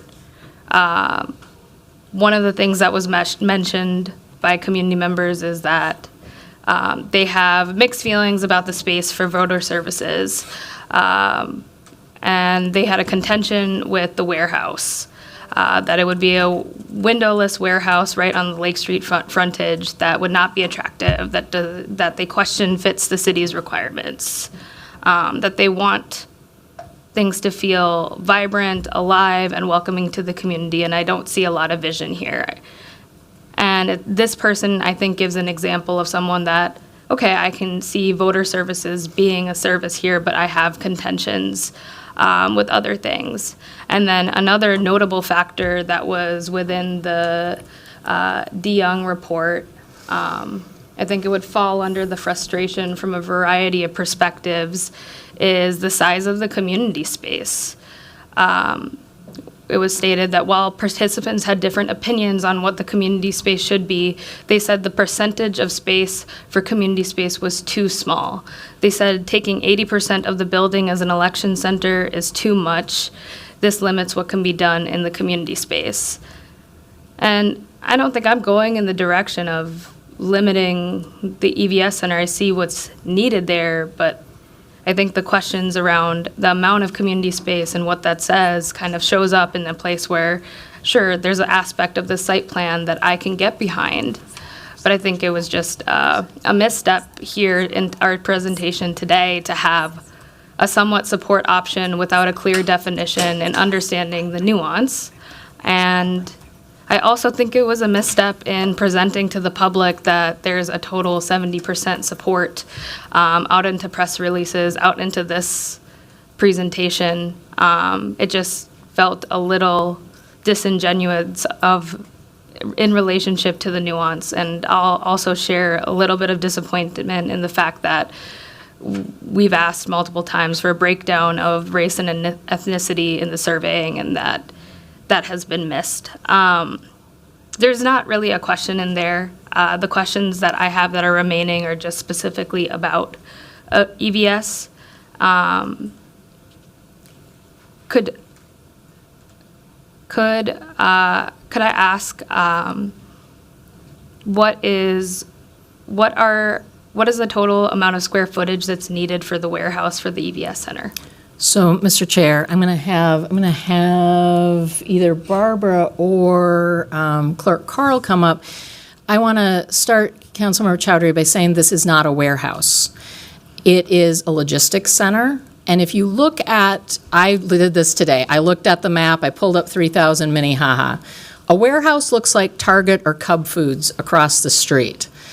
This, essentially, what needs to be added on to this building potentially through the design process is about the size of the footprint of the Canes that's one block down, or Arbiter Brewing. So to give you an idea of the square footage, that's a fairly small square footage. It's about under 8,000 or around 8,000 square feet, and it is not going to be a warehouse, but as Clerk Carl said, it's going to provide a training center. It's going to house the voting machines and the ballots securely, but it's also going to be multifunctional space. If we can have Director O'Brien come up, and I just want to clarify some of those comments because the public deserves to know the truth. On the website, it says future community use. This will include the early voting center, office for election staff, warehouse, and storage space for election-related equipment and supplies. So the city's website says it's a warehouse. You may proceed, Director O'Brien. So the proposed or the original fit plan that we did, I want to just be very, very clear. We have not gone into design. We have done a fit plan.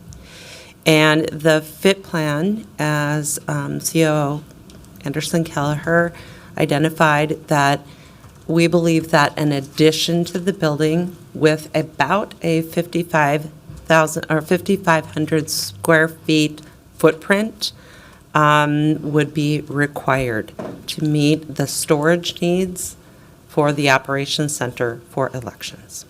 5,500, Director O'Brien? That would be the footprint. So that could potentially be 2 stories.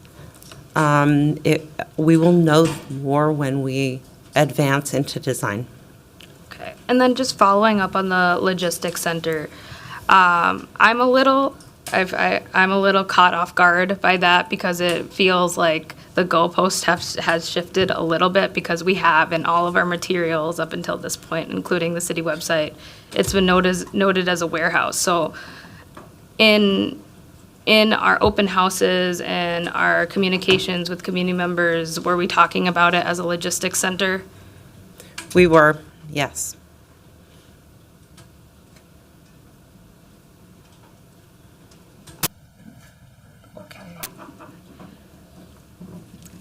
I'll just note for the public record, when I attended the open house and went to the election voter service part of the open house, it was not communicated to me as a logistics. And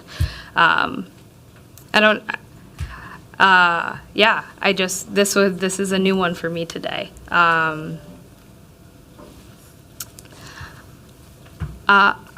just one more question about the property itself. Is there a basement to the 3rd precinct? Yes. Okay. And then with our current storage for our voting machines and other tools, is it all located in one location or is it spread over the 3 spaces?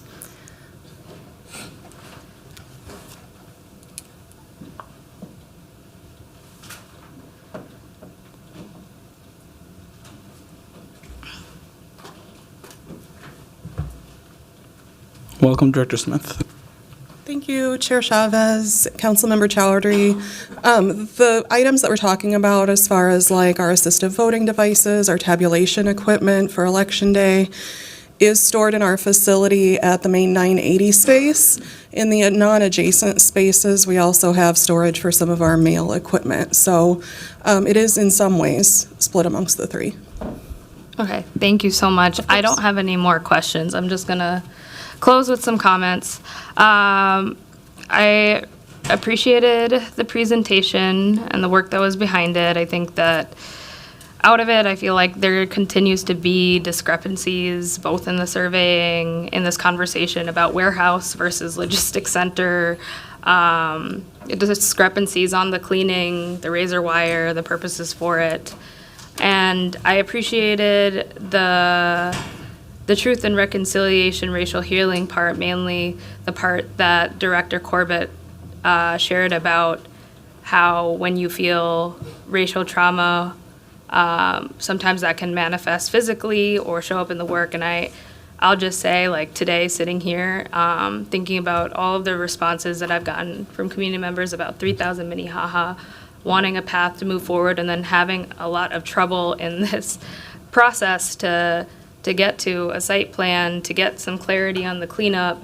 I've carried that with me, and I've physically struggled today to just get through some of the questioning. It was not my intention to come off angry or upset or any of those things, but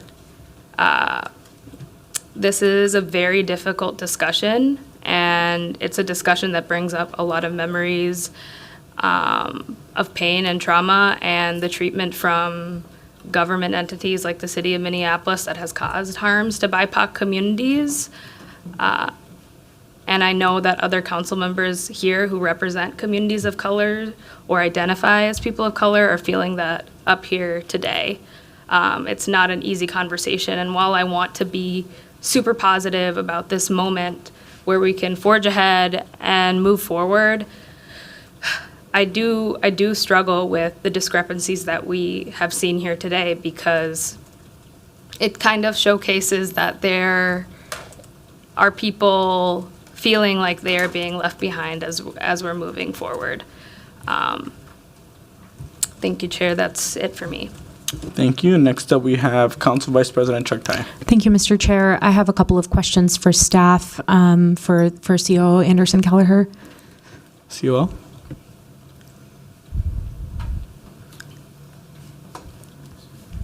Thank you. My first question is, can you tell us the square footage needed for the entire EVS redevelopment project? Perhaps that's actually a better question for Director Smith or Director O'Brien. Welcome.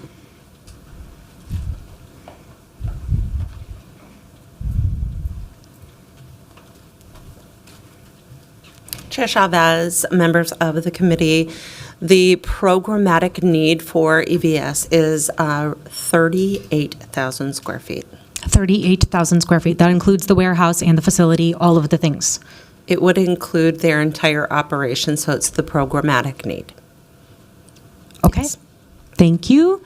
My second question, earlier, I believe Councilmember Wansley had asked how many city-owned properties exist in our city right now. Of those, how many have the potential of being up for sale or for redevelopment in the next 4 years or 5 years? I can't remember exactly which. It was stated that there were 61 city-owned properties. Of those, 2 will be up for sale or redevelopment potentially. One of those being the City of Lakes building, the second one potentially being this building we're in, the Public Service Center. I'm wondering why we didn't include the Kmart site, which is an entire city-owned property that is going to be up for redevelopment in the next several years.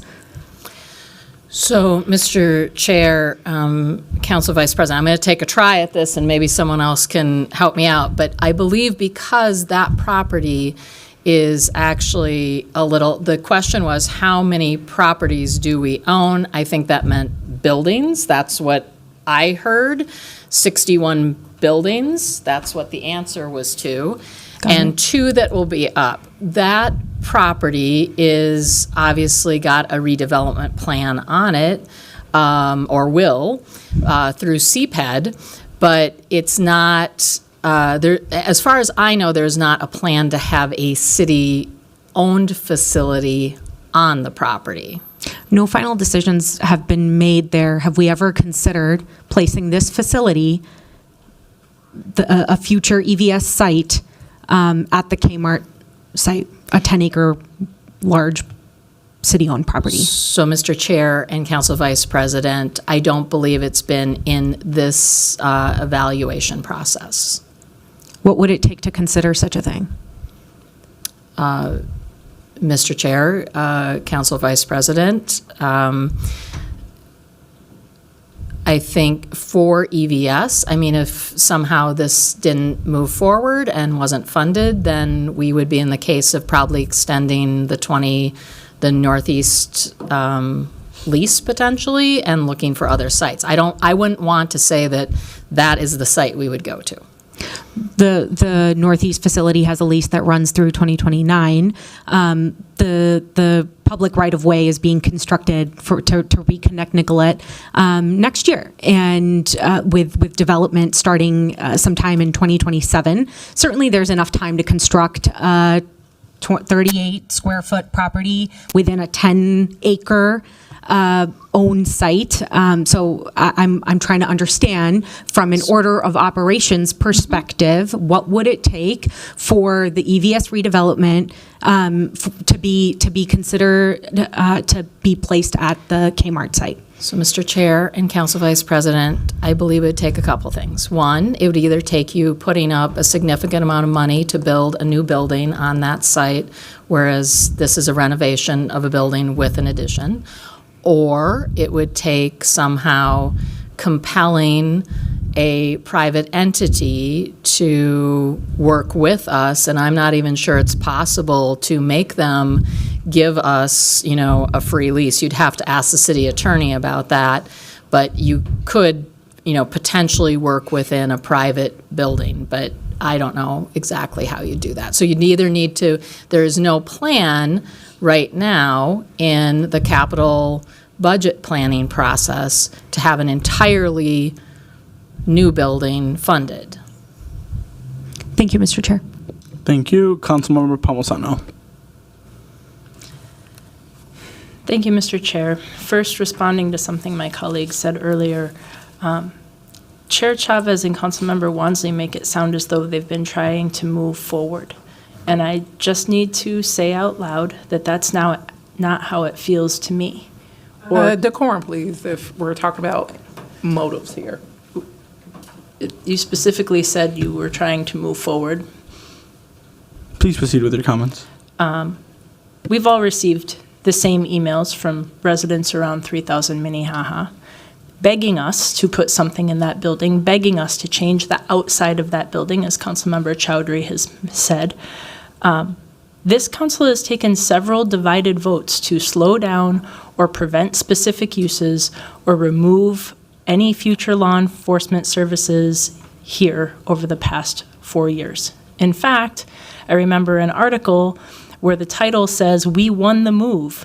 Minneapolis City Council member celebrates after community thwarts plans for the old 3rd Precinct site."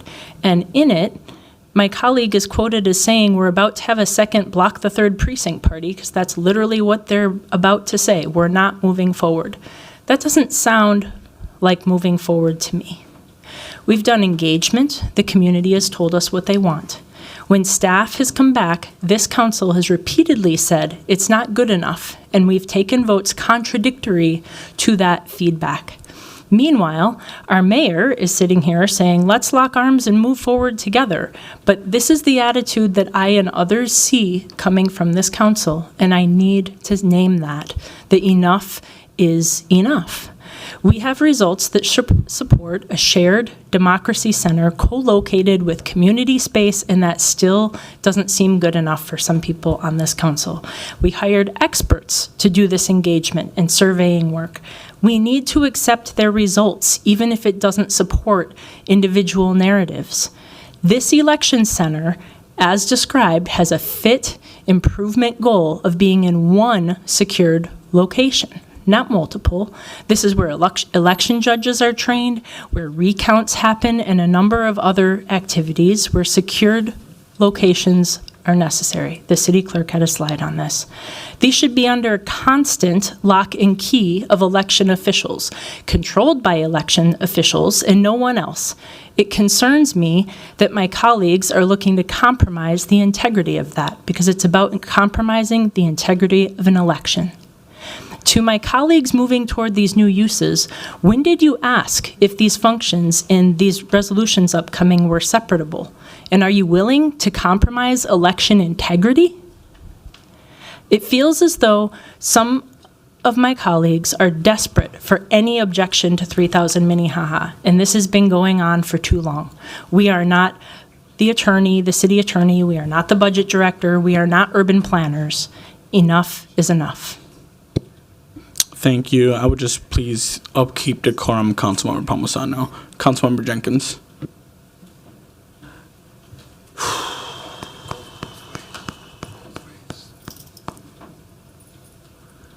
Thank you, Chair Chavez. This has been a really challenging conversation. We're talking about truth and reconciliation that has been mentioned on this dais. Truth is that this facility was set on fire unlawfully, burned down, and that's how we got to this scenario. I understand and recognize it was burned down because of the murder of George Floyd, but the building didn't murder George Floyd. The Minneapolis police did. Those police officers have been rightfully and justifiably held accountable for their actions. They are all, well, one is out of jail now, but they are all serving their time for that horrific act. We tried to have conversations about the reuse of that building. Many of our residents, in fact, the majority of our residents wanted it to be a police station. But we as a body said no. We'll never have any other police activities in that building. And so we moved on to try to come up with some other solutions. That's why this has taken that long.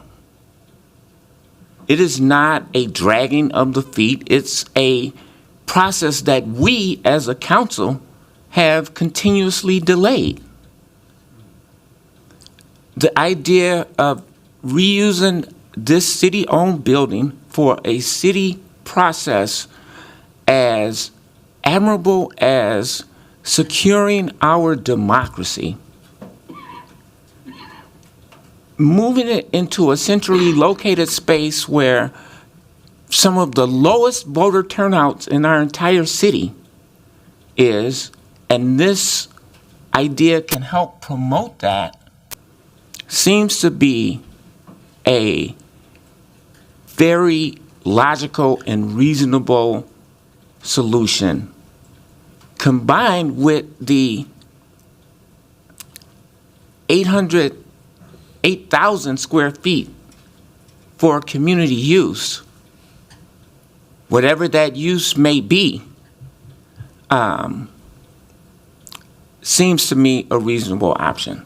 So I just want us to be reminded of the realities of what is going on here, because the conversations that I've heard up to this point, the questioning that I've heard of staff, and I do want to take a moment to just really thank staff for their incredible work leading up to this point that has been zigzagging back and forth, back to the drawing board 3 times. In the midst of that, our entire REIB staff left, and we were departmentless for a very long time. So we have to speak the truth if that is what this truth and reconciliation process is all about.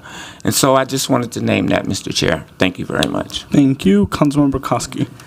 Thank you, Chair Chavez. I support the Minnehaha 3000 Avenue Democracy Center and Community Space proposal. City staff did their due diligence in preparing and bringing a proposal to the community, and the engagement shows that the community resoundingly supports the proposal. I recognize that previous proposals and processes regarding this site have been cause for community disappointment, frustration, and mistrust, specifically when the mayor proposed rebuilding the 3rd police precinct at this site and put forward a check-the-box engagement process that only gave the illusion of choice and had a pre-scripted outcome. I understood and shared the community's perspective. But it's clear that with this proposal and process city staff laid out for us today and have been over months, they worked hard to right those wrongs and to listen to and learn from the community. Thank you to the city staff. You have poured your hearts into this work and engagement. I appreciate it. Thank you. And I have myself last on cue. I just pulled up the website so the public can see that it does say warehouse online. So it's right here for the public to see.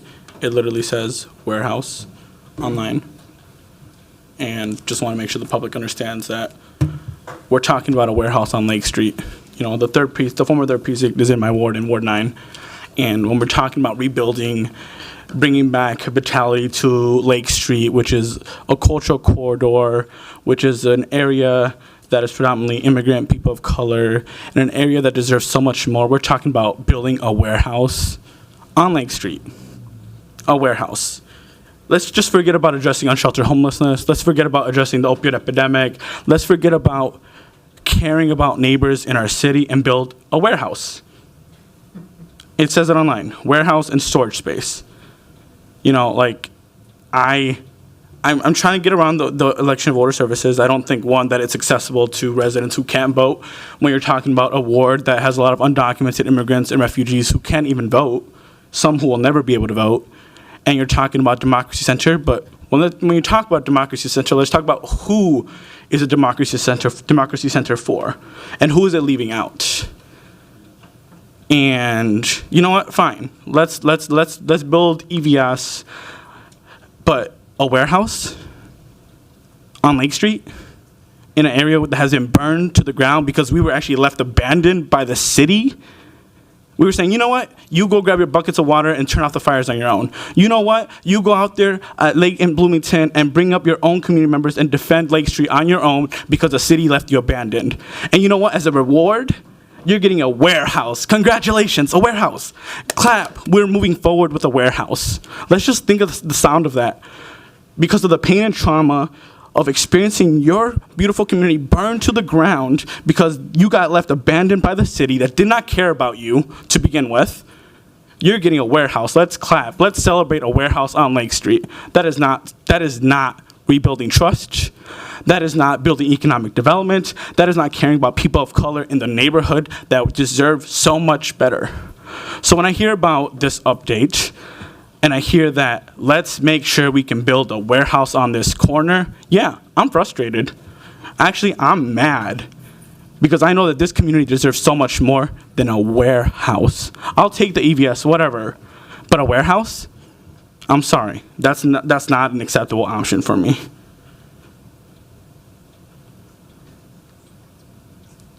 Councilmember Wansley. Thank you, Chair Chavez. I did want to provide some clarification to the comments I keep hearing about council delaying action, and I just wanted to ground the reality that the first time we even heard about the EVS as a proposed concept was honestly recently, and the first time we were asked to take action on it was in April of this year with the concept plan, where we also did not support that. So I also want to emphasize there's been no budget allocation for this specific project in the mayor's recommended budget for 2024 or even 2025. In our briefings, we learned the RFP that's going to be released for this project on the community space, that is coming out of finance and property service budget. So I do want to highlight this idea of we've taken just a plethora of actions and then council is just like, no, that actually has not happened. Council has been a consistent leading voice in following the direction of our communities and asking for thorough and thoughtful engagement. We have asked for alternative and concrete proposals that reflect the community's feedback on what they would like to see at that site. And we're still here asking for that collaboration and engagement with community members. So I did want to provide clarification on that. And with that, colleagues, seeing there is no further discussion, I will direct the clerk to receive and file that report. Next up, and we got to rush out of here, so we'll make it quick. We have item number 3, which is a resolution expressing a statement of position of public ownership and operation of the site of the former 3rd Precinct, 3000 Minnehaha. Colleagues, I'm bringing forward this item with Councilmember Wansley, which is expressing the council support for a full community center development with the city retaining ownership of 3000 Minnehaha for the purpose of racial healing. I believe that we can truly reimagine and redesign 3000 Minnehaha into a true democracy center made by and for the residents in the area, while centering the voices of our most marginalized community members. Since the May of 2020, this building has sat vacant and dilapidated. This is the case despite council taking action on engagement in May of 2022. despite council taking action to clean up the area in December 2023, and despite council taking action on this update that we just got, this legislative directive, where we were supposed to receive this update actually in August of 2024, but the administration dragged its feet and we got it actually today, 2 months later. I want to remind the public that we would not be here today if it were not for a delay and a lack of action to address police accountability in the city of Minneapolis, and caring for those individuals who have lost their lives due to police violence in this city. Residents are clear. They want a professional, an accountable, and a constitutional police department. Residents have also been clear in the need to use this space, 3000 Minnehaha, on issues impacting their neighborhood, whether it's using the space to address racial disparities that are disproportionately impacting many of our residents, making sure that we address unsheltered homelessness, which it's been very clear there's been a lack of direction in this city, making sure we take action to address the opioid epidemic, which is central to the Longfellow neighborhood in this particular corner next to the light rail, making sure that we do economic development. Instead of building a warehouse in that corner, we actually invite our small business community to shape this with us. Or whether it's improving the lives of our residents. Will a warehouse improve the lives of our residents, or will city services do that? We know that Minnehaha 3000 isn't just a building, and we know that this building in particular holds a unique history of racial trauma and worldwide racial reckoning. And one of the best ways for the city to embody principles of restorative and reparative justice is to designate the site for 100% public ownership and operation under the guidance of residents and impacted communities. So with that, colleagues, with approval of this item that Councilmember Wansley and I are authoring together. Councilmember Wansley. Thank you, Chair Chavez. So just some additional comments to the comments that you made, which thank you. So pages 2 and 3 of the Legislative Director Report that is attached to the presentation we just received outline that there are a multiple number of ways that the city could move forward with community-centered development. That also includes retaining ownership of the land and facility, and also leasing the entire property for a community purpose. There is no procedural barrier towards making this happen, just a lack of will by this particular mayoral administration. I will say actually to return the building to the community for the purposes of racial healing and reckoning, especially with the history of the 3rd Precinct. While that might be an uncomfortable conversation for city leaders to have, it's one that is necessary. And it's one where we can actually start to shift the resources towards a new future of racial equity and racial justice that I believe all of us want to see be made possible, and that can happen with this site. So just wanted to offer that context. City Attorney Anderson. Thank you, Mr. Chair, council members, just for your all benefit. I think you know this already, but also the benefit of the public.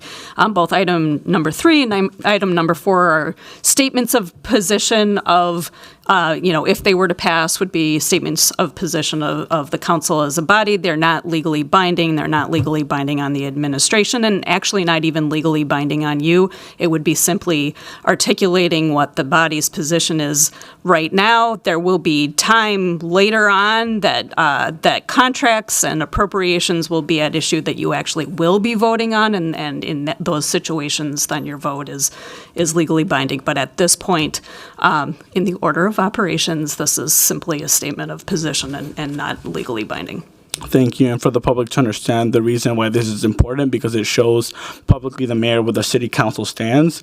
And if the mayor is to come back with contracts, it's in hopes of working with the city council and what they are supportive of, whether this one passes or the next one. Councilmember Vita.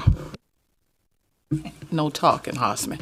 I just have a quick question. I maybe should have asked this the last time, but I'm really confused, and I thought I would have reconciled it by now.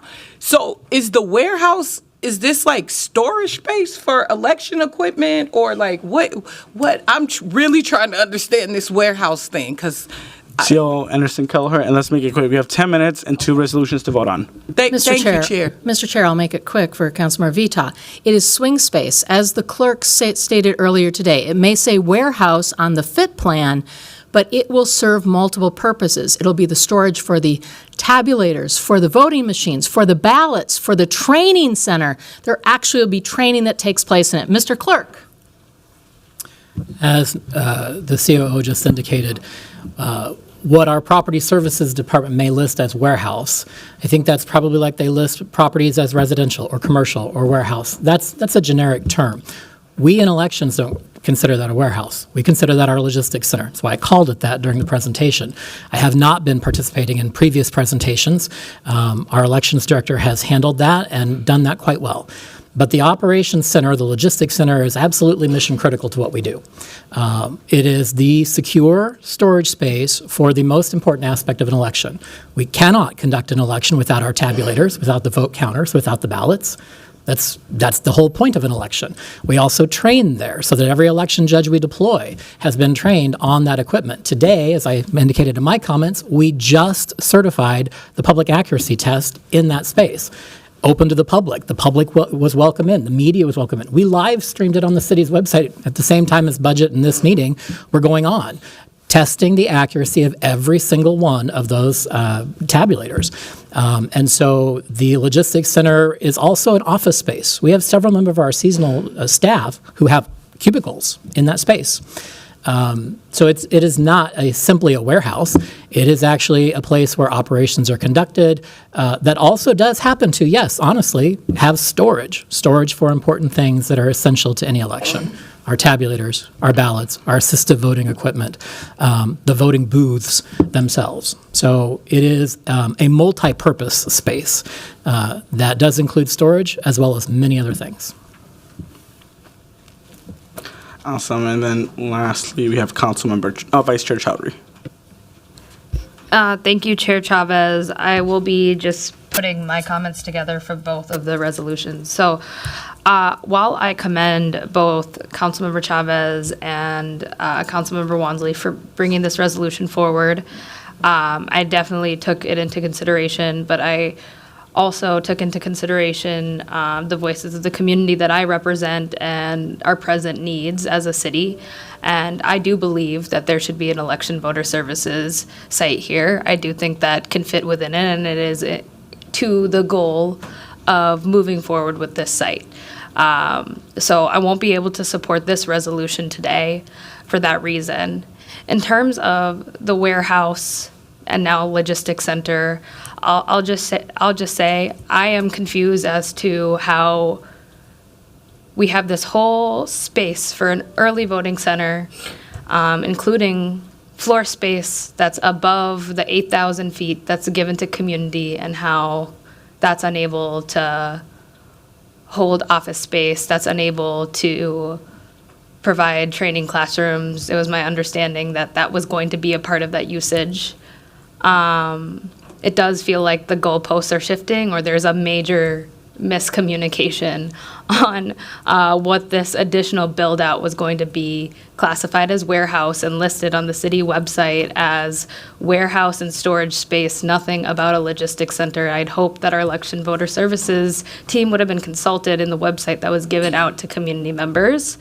And if it is, I will be supporting the following resolution that does not support a warehouse within this parcel, at least additionally built. If there's ways in which to house materials, maybe within the basement location, and think about creatively building so it can go out into a loading area.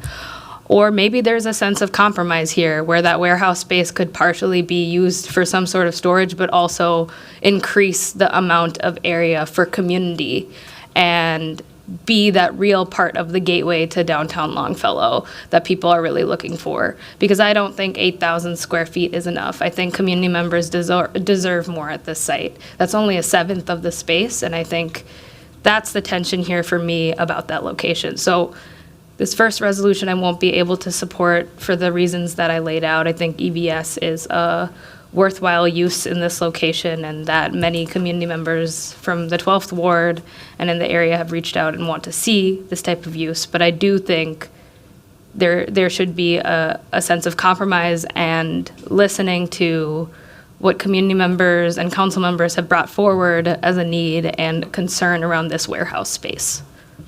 Thank you. Councilmember Cashman. Thank you, Chair Chavez, and to both the authors. I just wanted to ask if you could elaborate a little bit more what exactly like full community control of the space is in this sense.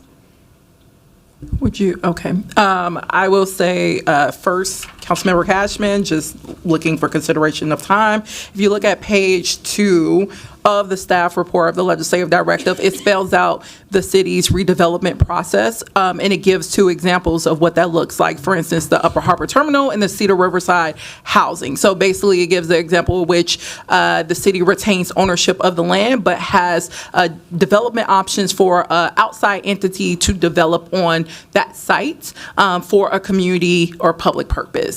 So that is what we're looking at, and those are 2 examples that you can keep in mind as a reference.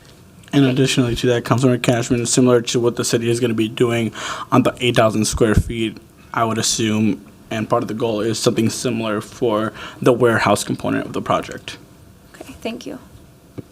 Okay. All right. Seeing no one else on queue, if the clerk can call the roll.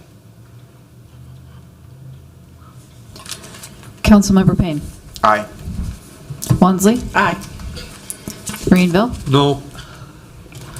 Vita. No. Ellison. Aye. Osman. Aye. Cashman. No. Jenkins. Nay. Chugtai. Aye. Koski. Nay. Palmisano. No. Vice Chair Chowdhury. Nay. And Chair Chavez. Aye. There are 6 ayes and 7 nays.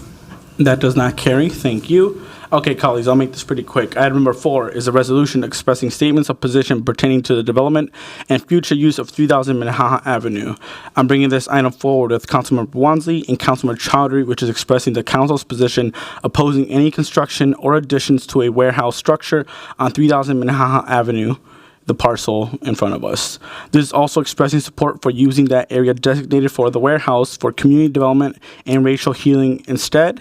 This is in addition to the separate entry and 8,000 square foot community space that is already in the proposed project. We support that. When I think about the future of Lake Street and the future of our city, I do not think of a warehouse on Lake Street. I think of a community that deserves so much more.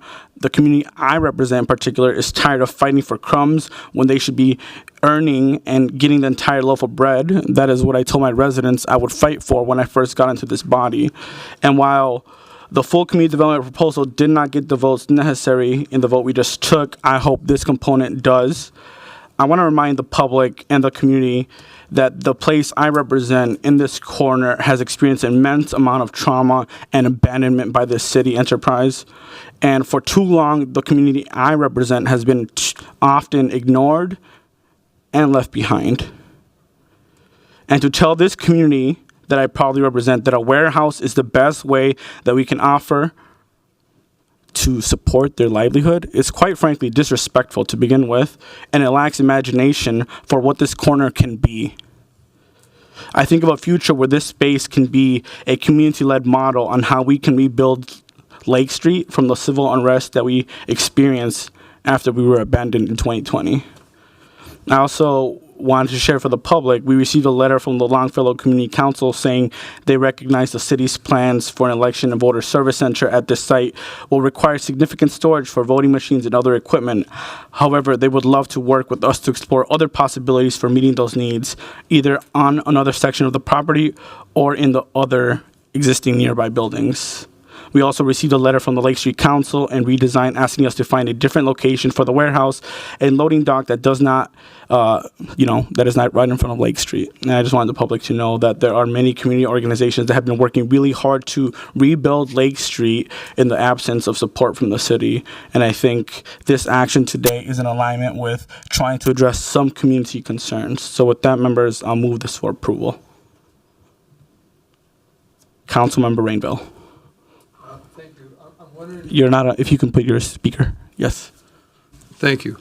I'm wondering if we could get a recap from COO Anderson about it seems like we're getting hung up on the word warehouse. Could you just please describe once again what the use would be? Councilman Rainville, we already heard that. I would recommend that we got to get out of here by 4 p.m. Since this was already repeated once previously, I would recommend that you just rewatch the YouTube video, or if we can have a recap. So my opinion, my questions don't count because I'm not on your side? Is that what you're telling me? You can proceed. If clerks, can you clarify that we can stay beyond 4 p.m.? Mr. Chair, the Planning Commission starts at 4:30. Okay. At 4:15 at the absolute latest. Perfect. Mr. Rainbow, you can repeat that question. COO Anderson, could you please explain in detail? It seems like we're getting hung up on the warehouse. So what is the proposed use for this as the voting center? So, Mr. Chair, Chair Chavez, Councilmember Rainville, this was a fit plan. It has general words on a piece of paper. The idea here is that we move to design next. I think a really good architect and designer can design something that is going to be amazing, that also includes some additional square footage, so everything can be in the 38,000 square feet. It will have to include space for the ballot machines and the tabulators. That is what the clerk has told everyone here today. I think the design can be done in such a way that this is not looking as a warehouse and potentially can increase community space. We already know that the swing space of early voting is going to be offered to community, which increases the 8,000 square feet already. I testified to that earlier in the spring. So I think that we all, and even me, need a bit of a deep breath here today because we have not designed this building yet. All we have said is the building functions can fit onto the site. However, it does need an addition to fully work in some way. And the words warehouse were placed on, and I understand, Chair Chavez, what you are saying about your community and not wanting to have some bricked-in warehouse without access and design and all of those things. We're not even to that point, though. We are to the point of coming back to you from the legislative directive, giving you input about what has happened. The words warehouse were chosen. I'm frustrated too today because I think this is a far greater space than a warehouse. It is really what the clerk is saying, a logistics center that's needed to make elections work. I'm going to let him speak to it for a moment. And if the clerks can just write that question down just in case that question gets asked again, at least it's in our inbox. Councilmember Rainville, you specifically asked what happens in that center. I'll try and repeat what I said earlier during my prepared comments and sense. There is storage of all of our elections equipment and our ballots, our tabulators, our assistive voting devices, polling booths, and other materials that go out to our early vote centers, our pop-up voting locations, and all 137 of our precincts on Election Day. So there is a lot of equipment stored in that logistics center. We also train our election judges on the use of that equipment so they can serve voters in that center. We conduct public accuracy tests in that center. We prep for and conduct recounts in that center. We have seasonal workers who have their office spaces, their desks, in that center. So there is actually people who sit in there every time we open up the center to prepare for an election. People are housed there for work.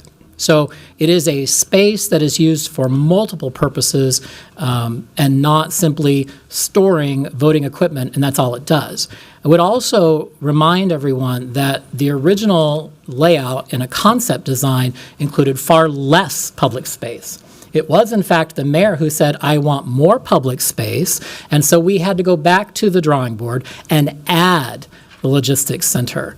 If we had not put 8,000 square feet for public use, we wouldn't have had to add additional square footage for the logistics center.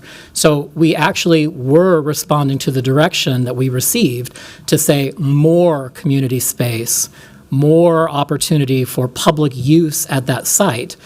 which then meant less for elections and voter services on that ground floor, which pushed us, Councilmember Chowdhury, to put a lot of our operations, you noted, on the second floor. Our absentee ballot board, our mail operation, our staff, our permanent staff of 14 FTEs and 8 intermittent staff, and the seasonal staff we hire every year that can excess of 200. So that's pretty much the top floor.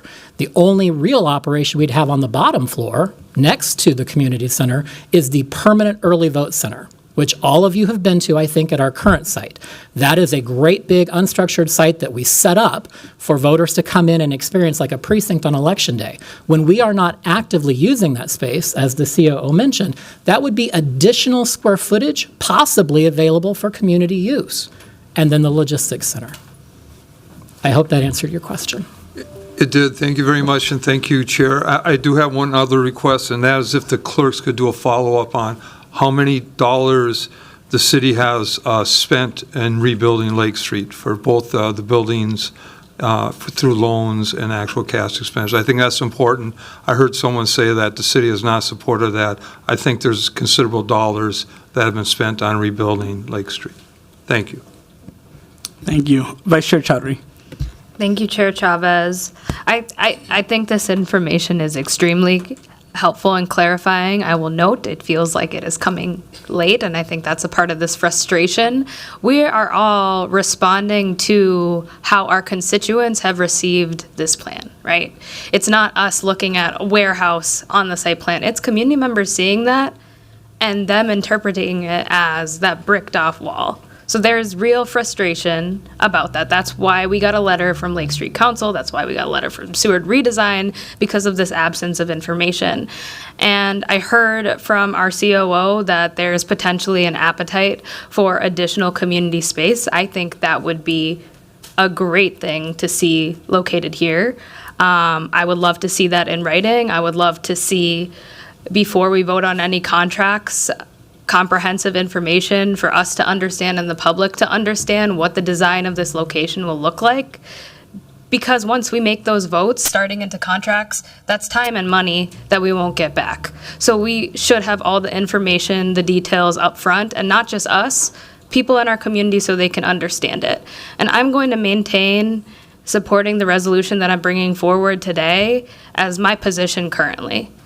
If there is significant change from our city administration that shows that we're listening to our community and listening to this conversation that we're having today, where I believe people are coming in good faith and coming in from a place of concern and hope for the future, then I am more than willing to consider being open to another proposal.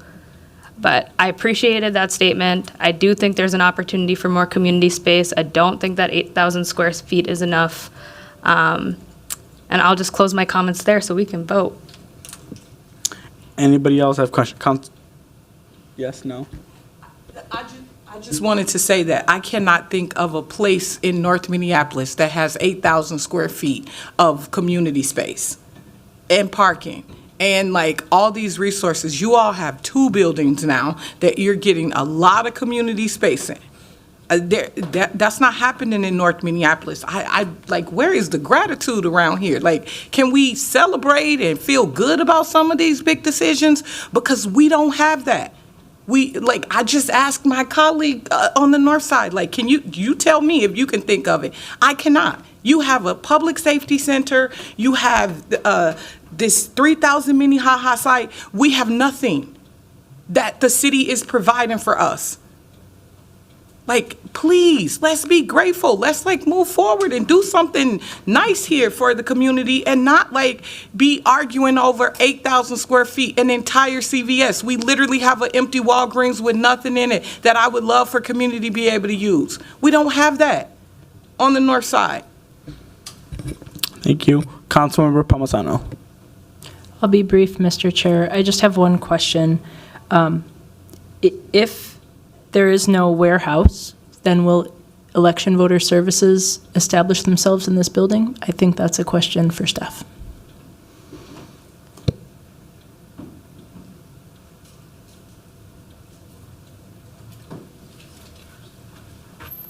Mr. Chair, I will jump up and speak to that. I think as the chief elections official, that's something I'll be expected to answer. And if I can restate the question, Councilmember Palmisano, you were saying that if this position statement by the council passes, which is to say elections and voter services without the logistics center on this property, and I can say to that, no. We would not be able to run the elections without access to our logistics center. Councilmember Palmisano, are you finished? Thank you. So it sounds like we would then be going back to the drawing board. The second thing in the fit plan was animal control. This was seen as a better fit due to its central location with all the different multimodal transit uses. Thank you. Thank you. I just want to be clear. That is a decision that is made by 13 council members and the mayor. I know many police officers that did not want to return to the former 3rd precinct, and the mayor still tried to put the police station back at the former 3rd precinct despite the concerns of many MPD officers. So that decision is made by 13 council members and the mayor. And if we want to make something work, we're going to make it work. If we want to make sure that there's an EVS center and more community space, we're going to make that work. So with that, clerk, if you can call the roll. Oh, Councilmember Ellison. I was, me and Councilmember Osmond were joking that we're the only people who hadn't spoken. So, but no, I do want to resolve one thing, just because on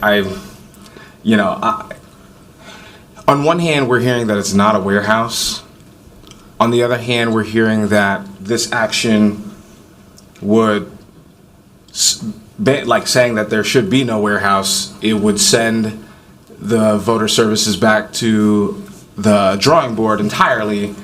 I can't reconcile that. So is it a warehouse or is it not? Is it, and if it's not, then I don't see why this action would send the voter services back to the drawing board. So I just feel like there's just like, and then if I guess, another question would be, and maybe we don't know the answer to this, because as we heard, there's still more planning that would need to happen. But how much square footage are we talking for for this space? That's maybe a warehouse, not a warehouse. I think I heard definitively that it's not a warehouse, but then I also heard that by banning a warehouse, we would kill the center. So I'm just trying to reconcile that. So, Mr. Chair and Councilmember Ellison, what's needed additionally, and I would just say the clerk explained that when pushed, the mayor said needs more community space. When we pushed for more community space, it pushed out some of this other square footage. What's needed is about the size, the footprint of either, I did this on Google Maps, so I'll just tell you what I did. It's about the size of Arbiter Brewing in terms of what's needed, and then it can be 2 stories. It's about 10,000 square feet. It's 5,000 on the ground. And so if you look at the site map, it's that area that runs to the west from where the existing building is, and, however deep it has to be to do these logistical functions. And I guess my other question would be that, and I get that we're not, my other question would be, would this actually send us back to the drawing board, or would there be work from staff to help us understand how this space would work better, how this space would not be a warehouse if it's truly not a warehouse? So, Mr. Chair, Councilmember Ellison, I guess what I would beg all of you is just to not pass this resolution today. We understand what the sentiment is. You do not want a warehouse on this site. We need to get to the point where we both can select a community partner and have a architect who we can work with to design the space. Otherwise, we're really, it is still the fit plan. And that is the problem here, is that we don't know how creative we can actually get with the space we have. We're doing a rough estimate here of how it all fits together. I'm going to just tell you, I've seen some pretty creative stuff done in design of buildings in the last number of years that I think can give something very attractive, very functional, and provide that more community space. If you pass this today, you put us in a very hard situation. Either we're going to have to break potentially break the ordinance, I guess, to move forward with a architect. This is where it's really hard for staff. I'm just going to say, this has been a very difficult day. We have brought back the legislative directive. We've given you a lot of information. I guess I'm begging you to give us some time to bring back to you. We have the city attorney on queue as well. Chair Chavez, council members. So as I said before, with respect to item number 3, same with item number 4, this is not a resolution. This is a statement of position of the body if it passes. It has no legally binding effect. A. B, I think that it's pretty unclear right now, at least to me, exactly what it is that you all are and are not voting on in this resolution. To me, I would interpret the resolution to be if you pass it, that you are saying we don't support what Casey Carroll has just described as the logistics center. If that's not what you mean, I think that it bears having some clarity from the authors about what it is exactly, what the statement of position is that you are asking the body to vote on, because at this point, I think it is very unclear exactly what that is. I'm not one of the authors, but I will say, as somebody who's reading the words on the page, it says that that the authors do not want a warehouse. We're hearing from staff that it's not a warehouse. So then to be told that if this pass, it can't proceed, I'd say that's pretty confusing. And I'm, Chair Chavez, council members, I will tell you as a matter of law, it does not have the effect, if it passes, to bind the administration and say that they can't proceed. In terms of interpreting what the resolution is that you're voting on, the legislative testimony is part of how we interpret what it is that you mean. If what you mean is that it can't be a warehouse as described in some other way, I mean, there needs to be some amount of clarity, because I think it's pretty confusing at this point exactly what it is that this resolution stands for. Okay, so Councilmember Ellison, otherwise I can proceed with the next steps. I'm done. We're going to move forward, move this for approval. My office, Councilmember Chowdhury, and Councilmember Wansley can work on addressing some of these concerns about what it actually means. But I think it's very clear that on the website, it says warehouse. And it has warehouse on this resolution. So I don't know where the confusion is coming from. If city stat have a different definition, they should have made sure the website was correct, because it literally says warehouse. But myself, Councilmember Chowdhury, and Councilmember Wansley can work on editing this ahead of Thursday. So I just want to also name for clarity, we did run both of these items before the CAO's office. So this should not be a surprise. The language, we made sure we had this exact conversation prior to today's consideration. So while it might be confusing maybe for CAO Anderson, I want to name, we did bring these motions before your office and to reflect our intention, and hopefully that's reflective in the vote that we're about to take. And I want to echo what Councilmember Wansley is saying, because this oftentimes happens when we engage with the city attorney's office. There's miscommunication within the department all the time. I believe that Vice Chair Chowdhury experienced that one of these instances in committee, and I just want to make sure that doesn't happen often. So, Councilmember Chowdhury, Vice Chair Chowdhury. Just closing, right before we vote, today is a vote at Committee of the Whole. The final vote is on Thursday. I just want to indicate we have some time to talk. Cool, let's vote. We may call the roll. Councilmember Payne. Aye. Wansley. Aye. Greenville. No. Vita. No. Ellison. Aye. Osman. Aye. Cashman. Aye. Jenkins. Nay. Chugtai. Aye. Koski. Nay. Palmisano. No. Vice Chair Chowdhury. Aye. And Chair Chavez. Aye. There are 8 ayes and 5 nays. And that carries. Members, we are not going to read the reports for committee today. So with that, we've concluded all business to come before the committee today, and hearing no objection, I declare this meeting adjourned. That was full-on Twilight Zone.